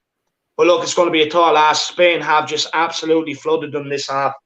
So it'll be interesting to see if Switzerland can hold their bottle and get it to penalties. And look, if they do get it to penalties, I'd like to see them win it. To be honest, I'd like to see them win it now anyway with the injustice of red card. Yeah. But it just goes to show that they are a very, very hard team to beat, Jack. No, they are a really hard team to beat. And it's kind of quite funny too, I would say, because like I said, their group stage form was really not very remarkable. The way they've been playing in the knockout rounds has been almost the exact opposite of how they looked in the group stages. So it's almost even hard to analyze them that way, David, just because they look like such a different team. They're playing like such a different team. They seem very well organized. They do seem to work for each other. They do seem to be well managed. And yeah, if they were able to hold this out to penalties, David, unbelievable. Also considering they've been so unlucky to be put down to 10 men. Even in the France game, you even would argue there were plenty of moments where they were very, very unlucky to not have, sealed the game, to have sealed the win. Yeah. So maybe this is a team, David. Maybe, just maybe, this is a team that is a lot more resilient than we think they are. Well, they're certainly together anyway, Jack. They have that togetherness, to be fair. And look, even smart management, he right. waited till extra time to bring on the likes of Mbabu, Fabian Schär in there to be able to get around. So, the manager's been good as well. He's navigated these games very well, I have to say. Mm-hmm. And fair play to the Switzerland manager. But guys, please do keep these numbers dropping. Please do get over to Ben and Sim on the watch along on free bets on YouTube. Type in free bets on YouTube and click on the watch along. If not, the description is in the link here in the chat. The link for it is in the chat. It's also underneath this video, guys. It's in the description. It's the first link underneath. Get over there. Show the boys your support. They really, really do need it. We need to get as many people over there as possible. So please do get over there and show them support. Let's see what Spain can do here now that they have possession. Do you know what I do like about Spain, though, Jack? That we've watched I think we've actually watched all their games. I think we've been given the watch-alongs for all their games. But I have to say, they do like to play forward, which I have enjoyed. No, David, they almost maybe a bit similar to Germany. I will say they don't play as direct as maybe Germany, but a bit similar to Germany. They do really try to dominate the game, where they do really try to, the defenders even are practically sometimes really deep at the opponent's half, so it's like, the counterattack is, always very viable for other teams, where like if, they win the ball in a very dangerous position, any player is going to be onside from any kind of ball over the top, or through the line. So it is kind of maybe a bit like Germany, where they do really try to go for it. They really do try to dominate the other team. And you do have to appreciate that, like you were saying. No, you do. I agree. It's refreshing to see teams, not just recycle ball, and like they do try to play it forward every time it is with an action of going forward. So I have to say they have been a good watch. I think they just play a bit safer, actually. I think, similar to Germany, where they try to dominate the team that they're playing. They just play it a bit safer than maybe the Germans, where I'll say like the Germans just seem to have no problem in losing it in really dangerous areas sometimes, when trying to build up play. Whereas the Spanish are maybe a bit more calculated, you would say, or just a bit more pragmatic, but like the Germans, maybe just very, very keen on trying to dominate the game and, maybe push the initiative to the other team. Yeah, no, 100%. I agree with that. And it'd be interesting to see if Switzerland can get the counter on here and then, catch them. I'd love it. I really would. Yeah. I have to say, Switzerland, they've been great today being able to deal with Spain, because what Spain do is, they look like they're going right. They switch it back to the left. They play balls in behind. They play square balls. They whip, they get out wide. They play through the middle. They're a very hard team to play against. And fair play to Switzerland. Even when they've gone down to 10 men, they're all mucking in. They're all digging in for the cause, so they are. They're putting in a lot of energy, and I do think they are going to play for penalties. And if it goes to penalties, you think maybe Switzerland would be the more comfortable team after knocking France out on penalties, Jack? I mean, David, it's really hard to tell. A lot of those Spanish players that we're looking out there, they do look like they definitely could stroke a penalty. They look like they could stroke something from the spot. But then again, there's something about them that does seem to, maybe miss the big moments, does seem to miss a sitter, and maybe choke even a little bit. So maybe if it were to go to penalties, really ridiculous. But who knows? Maybe back to Swiss. Could be, but we could have a penalty here for Spain. Llorente with a shot comes back to him. Let's see what happens there. He goes to get his foot on the ball. No, they're no penalty. Happy days. Llorente went down there in the box. It didn't even look like it went off his own hand. Yeah, that's true. That's true. Jack, what do you think about Rodriguez? Took one against France in normal time. Missed it. Do you think he could step up one for Switzerland? Or do you think maybe he might shy away? He's one of their most experienced players. David, that's really tough. I'm not in the mindset of Ricardo, but no Xhaka as well. Yeah, no Xhaka as well. That's a great point, David. I would say maybe let's just back Ricardo. Let's say he would want to take it. He would actually want to maybe slot it home. Maybe prove his countrymen right that he is the man to take the penalties. If he were to back away from it, David, I mean, there should be no reason then that he should take any penalties for them in the future. Yeah, no, I agree. Oh, another great save by Jan Sommer. Great pullback for Danny Olmo, edge of the box. Struck it well. Jan Sommer equal to it. And a good save by Jan Sommer, to be fair. Jan Sommer's been absolutely excellent today. He's been excellent. And he didn't spill it either. Clean catch. Well done, Jan Sommer. Shink says, big up, guys, watching the football on and off. Was it a red? No, it wasn't a red. He got the ball, my man. That's my opinion on it. Dave Smith says, well, it worked against France. Hookers and blows for the Swiss team if they win. Yeah, 100%, my man. 100%, Dave-O. And look, it did work against France, and it's like it's a copy and paste job here. And look, I have to say, you know, fair play to Switzerland. I do want them to do it. I love an underdog story. But big up, Dave Smith, man. I hope you're keeping well, lad. Hope you're keeping well. And we have Chris Peters been going back and forth this show to Ben and Sim. You both have more enthusiasm. I appreciate that, my man. I appreciate the comments. And I hope this doesn't jinx Swiss.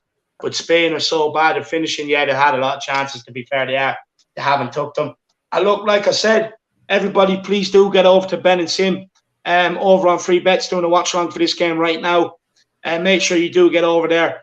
Get your comments in the section. And look, we've been instructed, get you guys over there. Show them support that they thoroughly deserve, you know. And everyone that has been switching in and out, thank you so much. I really, really do appreciate it, you know, and I know Ben and Sim will too.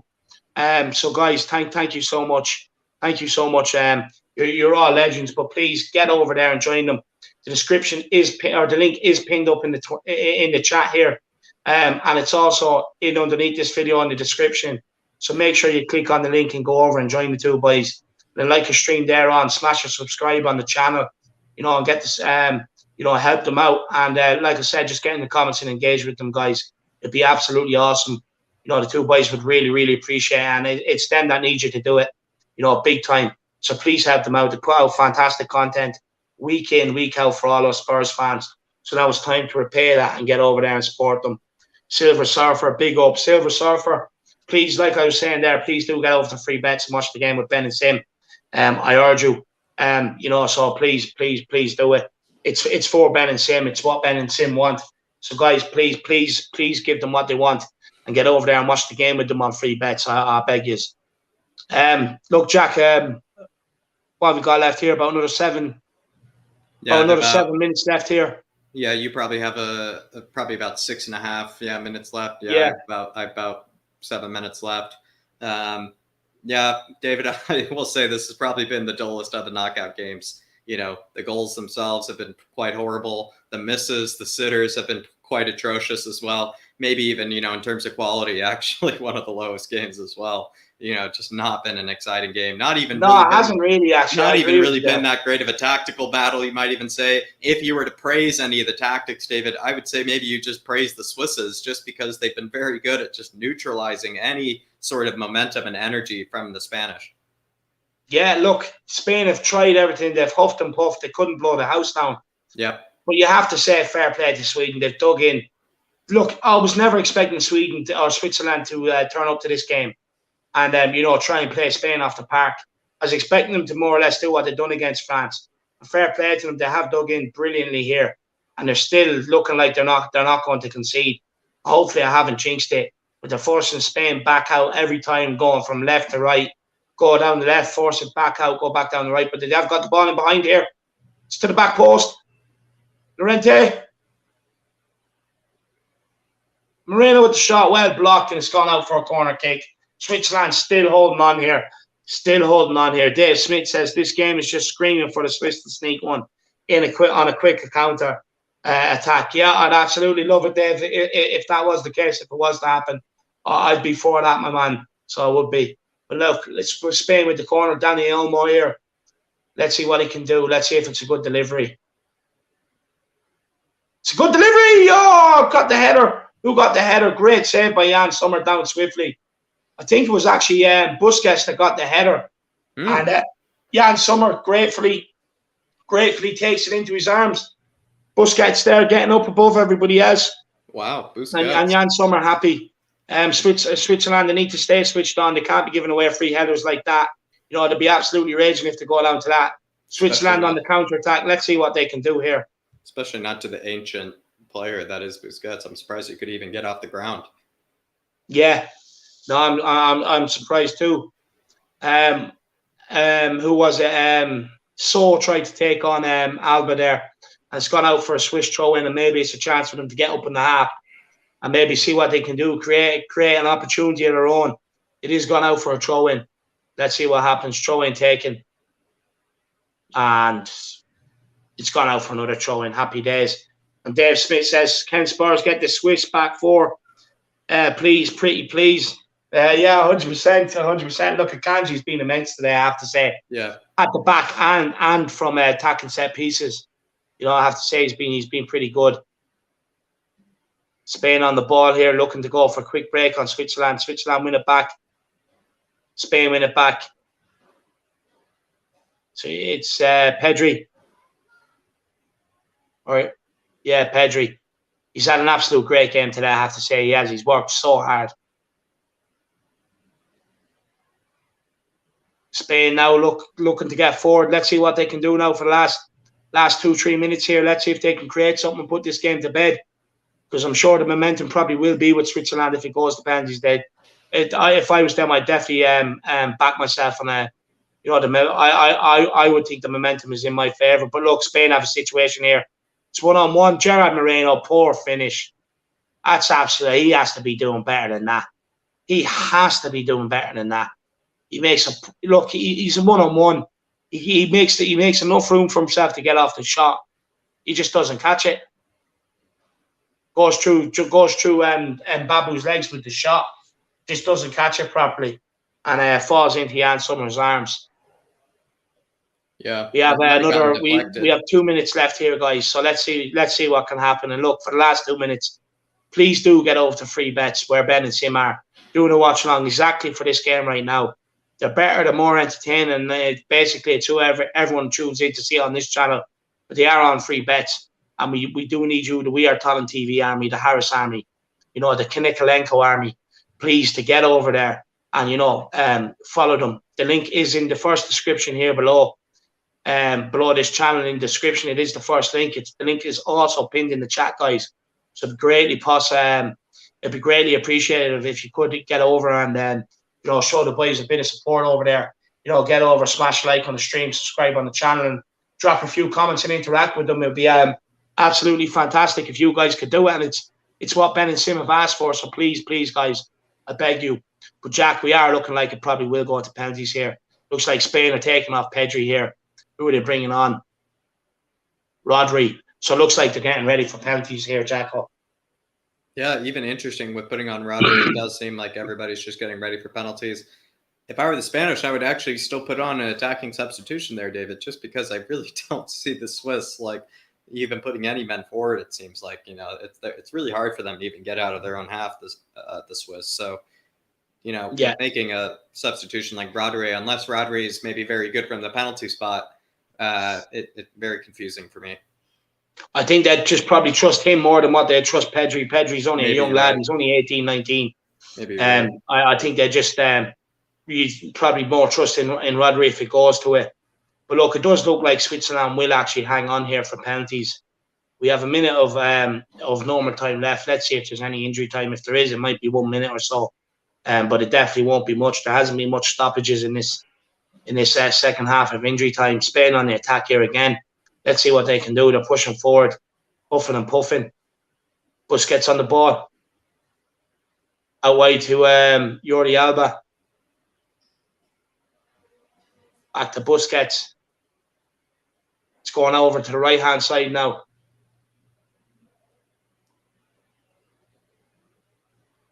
It's out to Jordi Alba. Oh, I can't get the cross in. Well blocked by the Switzerland defender. And look, he just hoofs it straight back up to the Spanish goalkeeper. And we have 1 minute left of injury time in extra time. 1 minute left. So let's see. Spain have the ball again. Let's see if they can create anything to crowd it out. Switzerland won the ball back. Oh, nothing they could do there with it. And he's giving away the free kick on Busquets and kicks the ball away. Gravanovic not letting them get a quick free kick up and running. They really are playing for penalties, and fair play. They've absolutely dug in. They've dug in. They've been immense. But look, it's not over yet. Spain with one last attack. Let's see if they can get the ball in the box. Let's see if they can do anything with it. Ball has gone in. No, it's gone all the way across. It's gone back across. He gets up, gets the header, and puts it over the bar. Couldn't get underneath, and that's Rodri, who's just come on. Let's see if he could have done better here. Nah, he jumped too early. Jumped too early and ended up getting underneath the header. But look, that's it. It's gone to penalties now, Jack. It's gone to penalties. It's time for Jan Sommer and Simon to see what they have. But look, who do you fancy in penalties, Jacko? I mean, considering Jan Sommer's form going into this game, like he's just been absolutely spectacular, David. So I would love to see him maybe pull off some saves. You know, maybe he actually reads a couple people in the penalties, maybe pulls off, let's say, 2 saves. And then if he were able to do that, David, he would absolutely, for me, be man of the match. And then on top of that, could maybe give the Swiss maybe a good chance of winning this. Maybe Jan Sommer has a lot of these players read.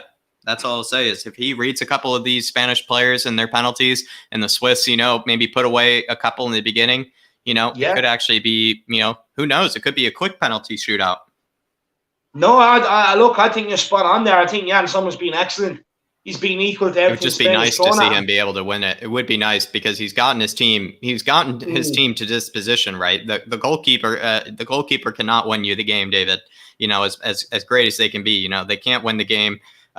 So this is his moment. You know, if he were to be able to, you know, pull off maybe 1 or 2 saves in the penalties, and if his team were be able to back him up, you know, he would be absolutely delighted, I bet. And he's also just, like I said, been practically the man of the match. No, he has been. He's been absolutely brilliant. So he has to be fair. You look, maybe the Spanish players, you know, the fact that they haven't been able to really get put much with the chance they have put much by Jan Sommer. Maybe it could be a case where he's in their head. They could end up changing their mind last minute or anything like that, Jack, and you know could end up putting them off. So yeah, look, maybe similar something to France. Maybe similar something to France, you know, but the France, you know, French being a bit, you know, intimidated by maybe, you know, the Swiss taking it to penalties. But then again, you know, the French were absolutely slotting all their penalties, you know, just like the Swiss were. But it only took Mbappe maybe to miss it, you know, but maybe something similar could happen here with the Spanish. Yeah, well, look, 100%. Look, Mbappe, a player I would have backed to put the penalty away for France, 100%. You know, it'd be interesting to see what Spain can do. You know, the coach is in there giving them a big speech right now. You know, but look, it comes down to penalties. It's just about holding your nerve. It's just about holding your bottle. Let's see how animated Switzerland are. Let's see how calm they are. The manager, he is keeping them calm, to be fair. Fair play to him. Granit Xhaka in there also, ramping them up, getting them in. You know, giving these words of encouragement. So look, let's see if Switzerland can take themselves all the way to a European Championships semi-final. So we are in penalties here, guys, between Spain and Switzerland. Let's see who steps up first to take it. And Bolo's out there shaking the hands, ref and that. I think they're checking on him to see if he's okay. Jan Sommer and Busquets. You're with the referees deciding who's going to take the first penalty. And what end as well.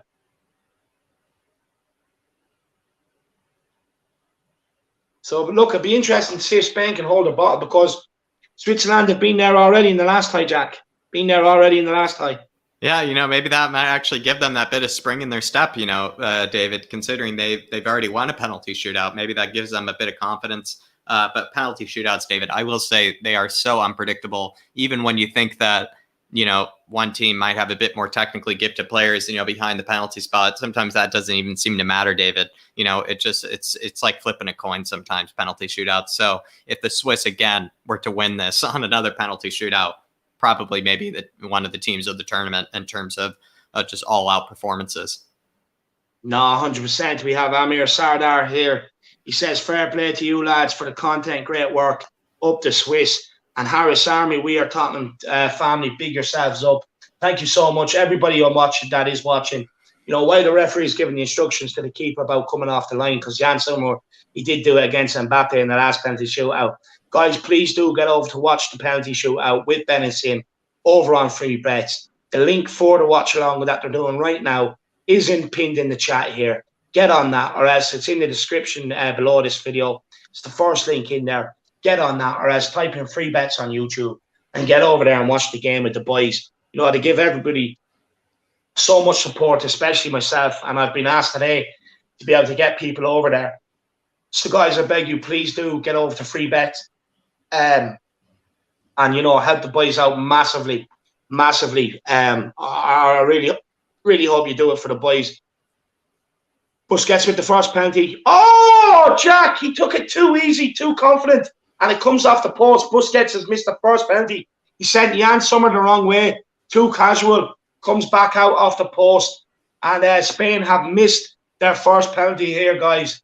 Busquets, a player you would have banked on putting it away. Switzerland fans, you know, they're getting a bit jumpy in the stands now.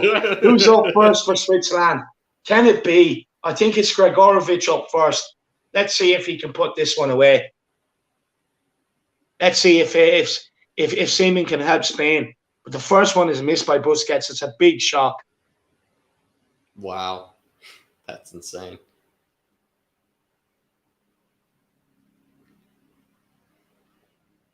Oh, Gregorovic.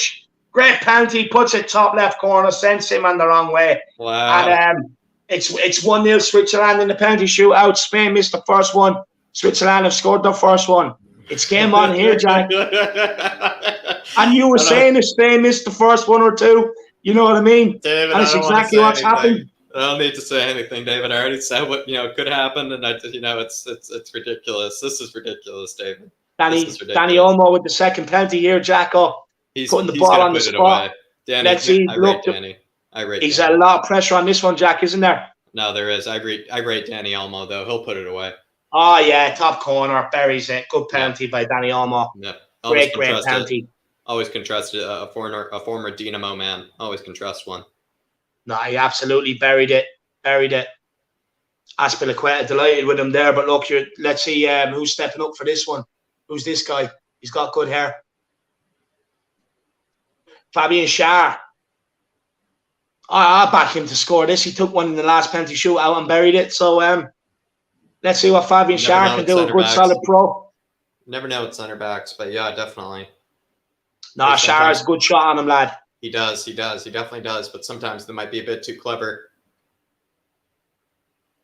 Yeah, it's taking a long time to get this penalty taken. Hopefully the nerves doesn't get to him. He steps up to take it. Oh, it's a poor penalty. It's a very, very weak penalty. Down to the keeper's left, and Simon is equal to it. No power behind it. Very, very poor penalty, I have to say.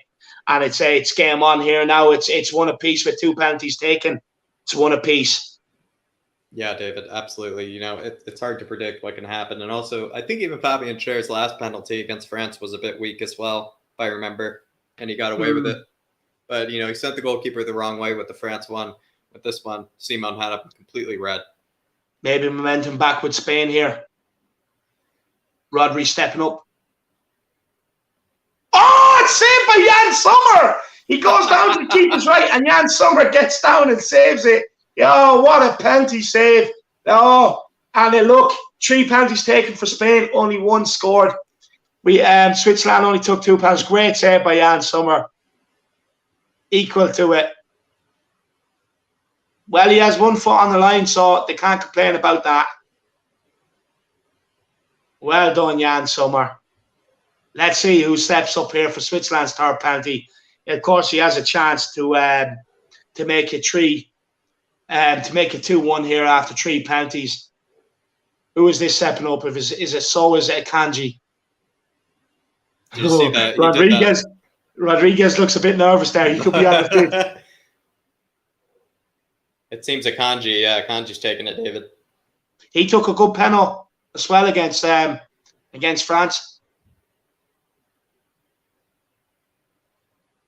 it's Akanji steps up. Oh, it's a shocking penalty. He does a stupid step before he goes to take the shot. And it's saved by Simon down to the keeper's left. Simon gets down well and gets the save in. That's a shocking effort by Akanji. Never really caught it well, to be honest with you. I don't get why he done that stupid little stop before he goes to take the penalty. Just step up, take the penalty, and get out of there, for fuck's sake. And it's still 1 apiece here after 3 penalties taken apiece. Can't believe what I'm seeing. Gerard Moreno, who's missed some absolute sitters throughout the game since he's come on. Kanji it doesn't look too happy with himself, so he shouldn't be. Gerard Moreno steps up with the penalty. It's a cool finish into the top corner. Jan Sommer went the right way, but went low. Unlucky. Good penalty by Gerard Moreno, the guy from Villarreal. Now it's Switzerland's turn to step up. Very good pen by Gerard Moreno. Very, very good pen. Let's see who steps up for Switzerland to take their 4th penalty. It's 2-1 Spain. They have to score this. Switzerland, the pressure all of a sudden is on them after missing the last 2 penalties in a row. Vargas steps up for this penalty. He has to go and score this. Keeper, interestingly, showing him a lot of the right-hand side to go and shoot in. I wonder will he go and take it. Keeper playing games. That's a shocking penalty. That's one of the worst penalties I've ever seen. He's blazed it. Oh, that is shocking. 3 penalties missed in a row by Switzerland. What a penalty shootout we have here. Oh, that's shocking. The keeper didn't even go for it. He knew it was over. And Spain have a chance to win the penalty shootout here now. Especially after Busquets stepping up and missing the first one. It's a Yarzabal. Let's see what he can do. Let's see if he can put this game to bed. Switzerland, I think they're going to rue this. They had a big chance. Jan Sommer saving 2 penalties. They had a big chance to take it away from Spain. I have to say the Switzerland penalties have been very, very poor, Jack. Yeah, very, very poor, David. And like I said, Jan Sommer, he gave them 2 saves. All they needed to do was just be clinical, back him up. He's had a terrific game, Jan Sommer. He'd be very unlucky not to win this. Yeah, he deserves to be on a winning side, I think, to be honest with you. Look, Akanji, Shar, Vargas letting down 3 very, very poor penalties, very weak penalties. And look, Yarzabal stepping up here. Let's see if he can win this for Spain. He sends the keeper wrong way. Great penalty. And Spain are into the semi-finals of the European Championships. Missing the first one through Busquets. But look, they held their composure. And it's game over here, guys. It's game over. Spain advance on penalties. Switzerland, they put up a great contest here. Took it all the way to penalties. But ultimately, their penalties were poor. Missing 3 in a row. Spain, after missing the first one, they gave them a chance to get back into it, and they took it. And look, the experienced heads prevailed. And you have the likes of Vargas, Shar, and Akanji down on their knees in tears. But look, if you're going to dick about on a penalty in a penalty shootout, that's the result of it. Jack, look, thanks very much for your time today, man. Really appreciate you coming on. Again, by my side, man, as always, you've been absolutely terrific this whole watch-along. And thank you for your time, my man. No problem, David. Thank you for having me. Thank you for having me, Ben and Sim. It's been a wonderful time, being on all these watch-alongs. Be happy to do it again. It's been sensational. I will say maybe this game, wasn't as privileged maybe to watch. This game has definitely been one of the more bleak, a bit more dull ones. Plenty of other games, though, David. We've been absolutely so lucky to be able to watch it in front of the We Are Tottenham TV army because we've been definitely blessed with much better games than this one, I will say. No, we have been. But look, guys, it's been a great run doing these watch-alongs. I want to thank you to Ben and Sim for giving us this opportunity to be able to do them. I really do appreciate it. Look, I hope we've done it justice. I hope we kept you guys entertained over the process. Thank you so much to We Are Tottenham TV Army for sticking with me and Jack the whole way through. Look, if you have enjoyed what you've seen from me and Jack, get over to the Irish Hotspur. Make sure you smash or subscribe on the channel. We put out a lot of great content. Since Jack's come on board, it's taken the channel to a new level. But so look, if you have enjoyed what you've seen from me and Jack over the course of this European Championship, do get over and smash that subscribe. But look, roll on to the watch along now with the 2 boys, starting in a couple of minutes for the Belgium Italy game. It's set up to be an absolute cracker. And look, I'm sure I'll see you again at some stage.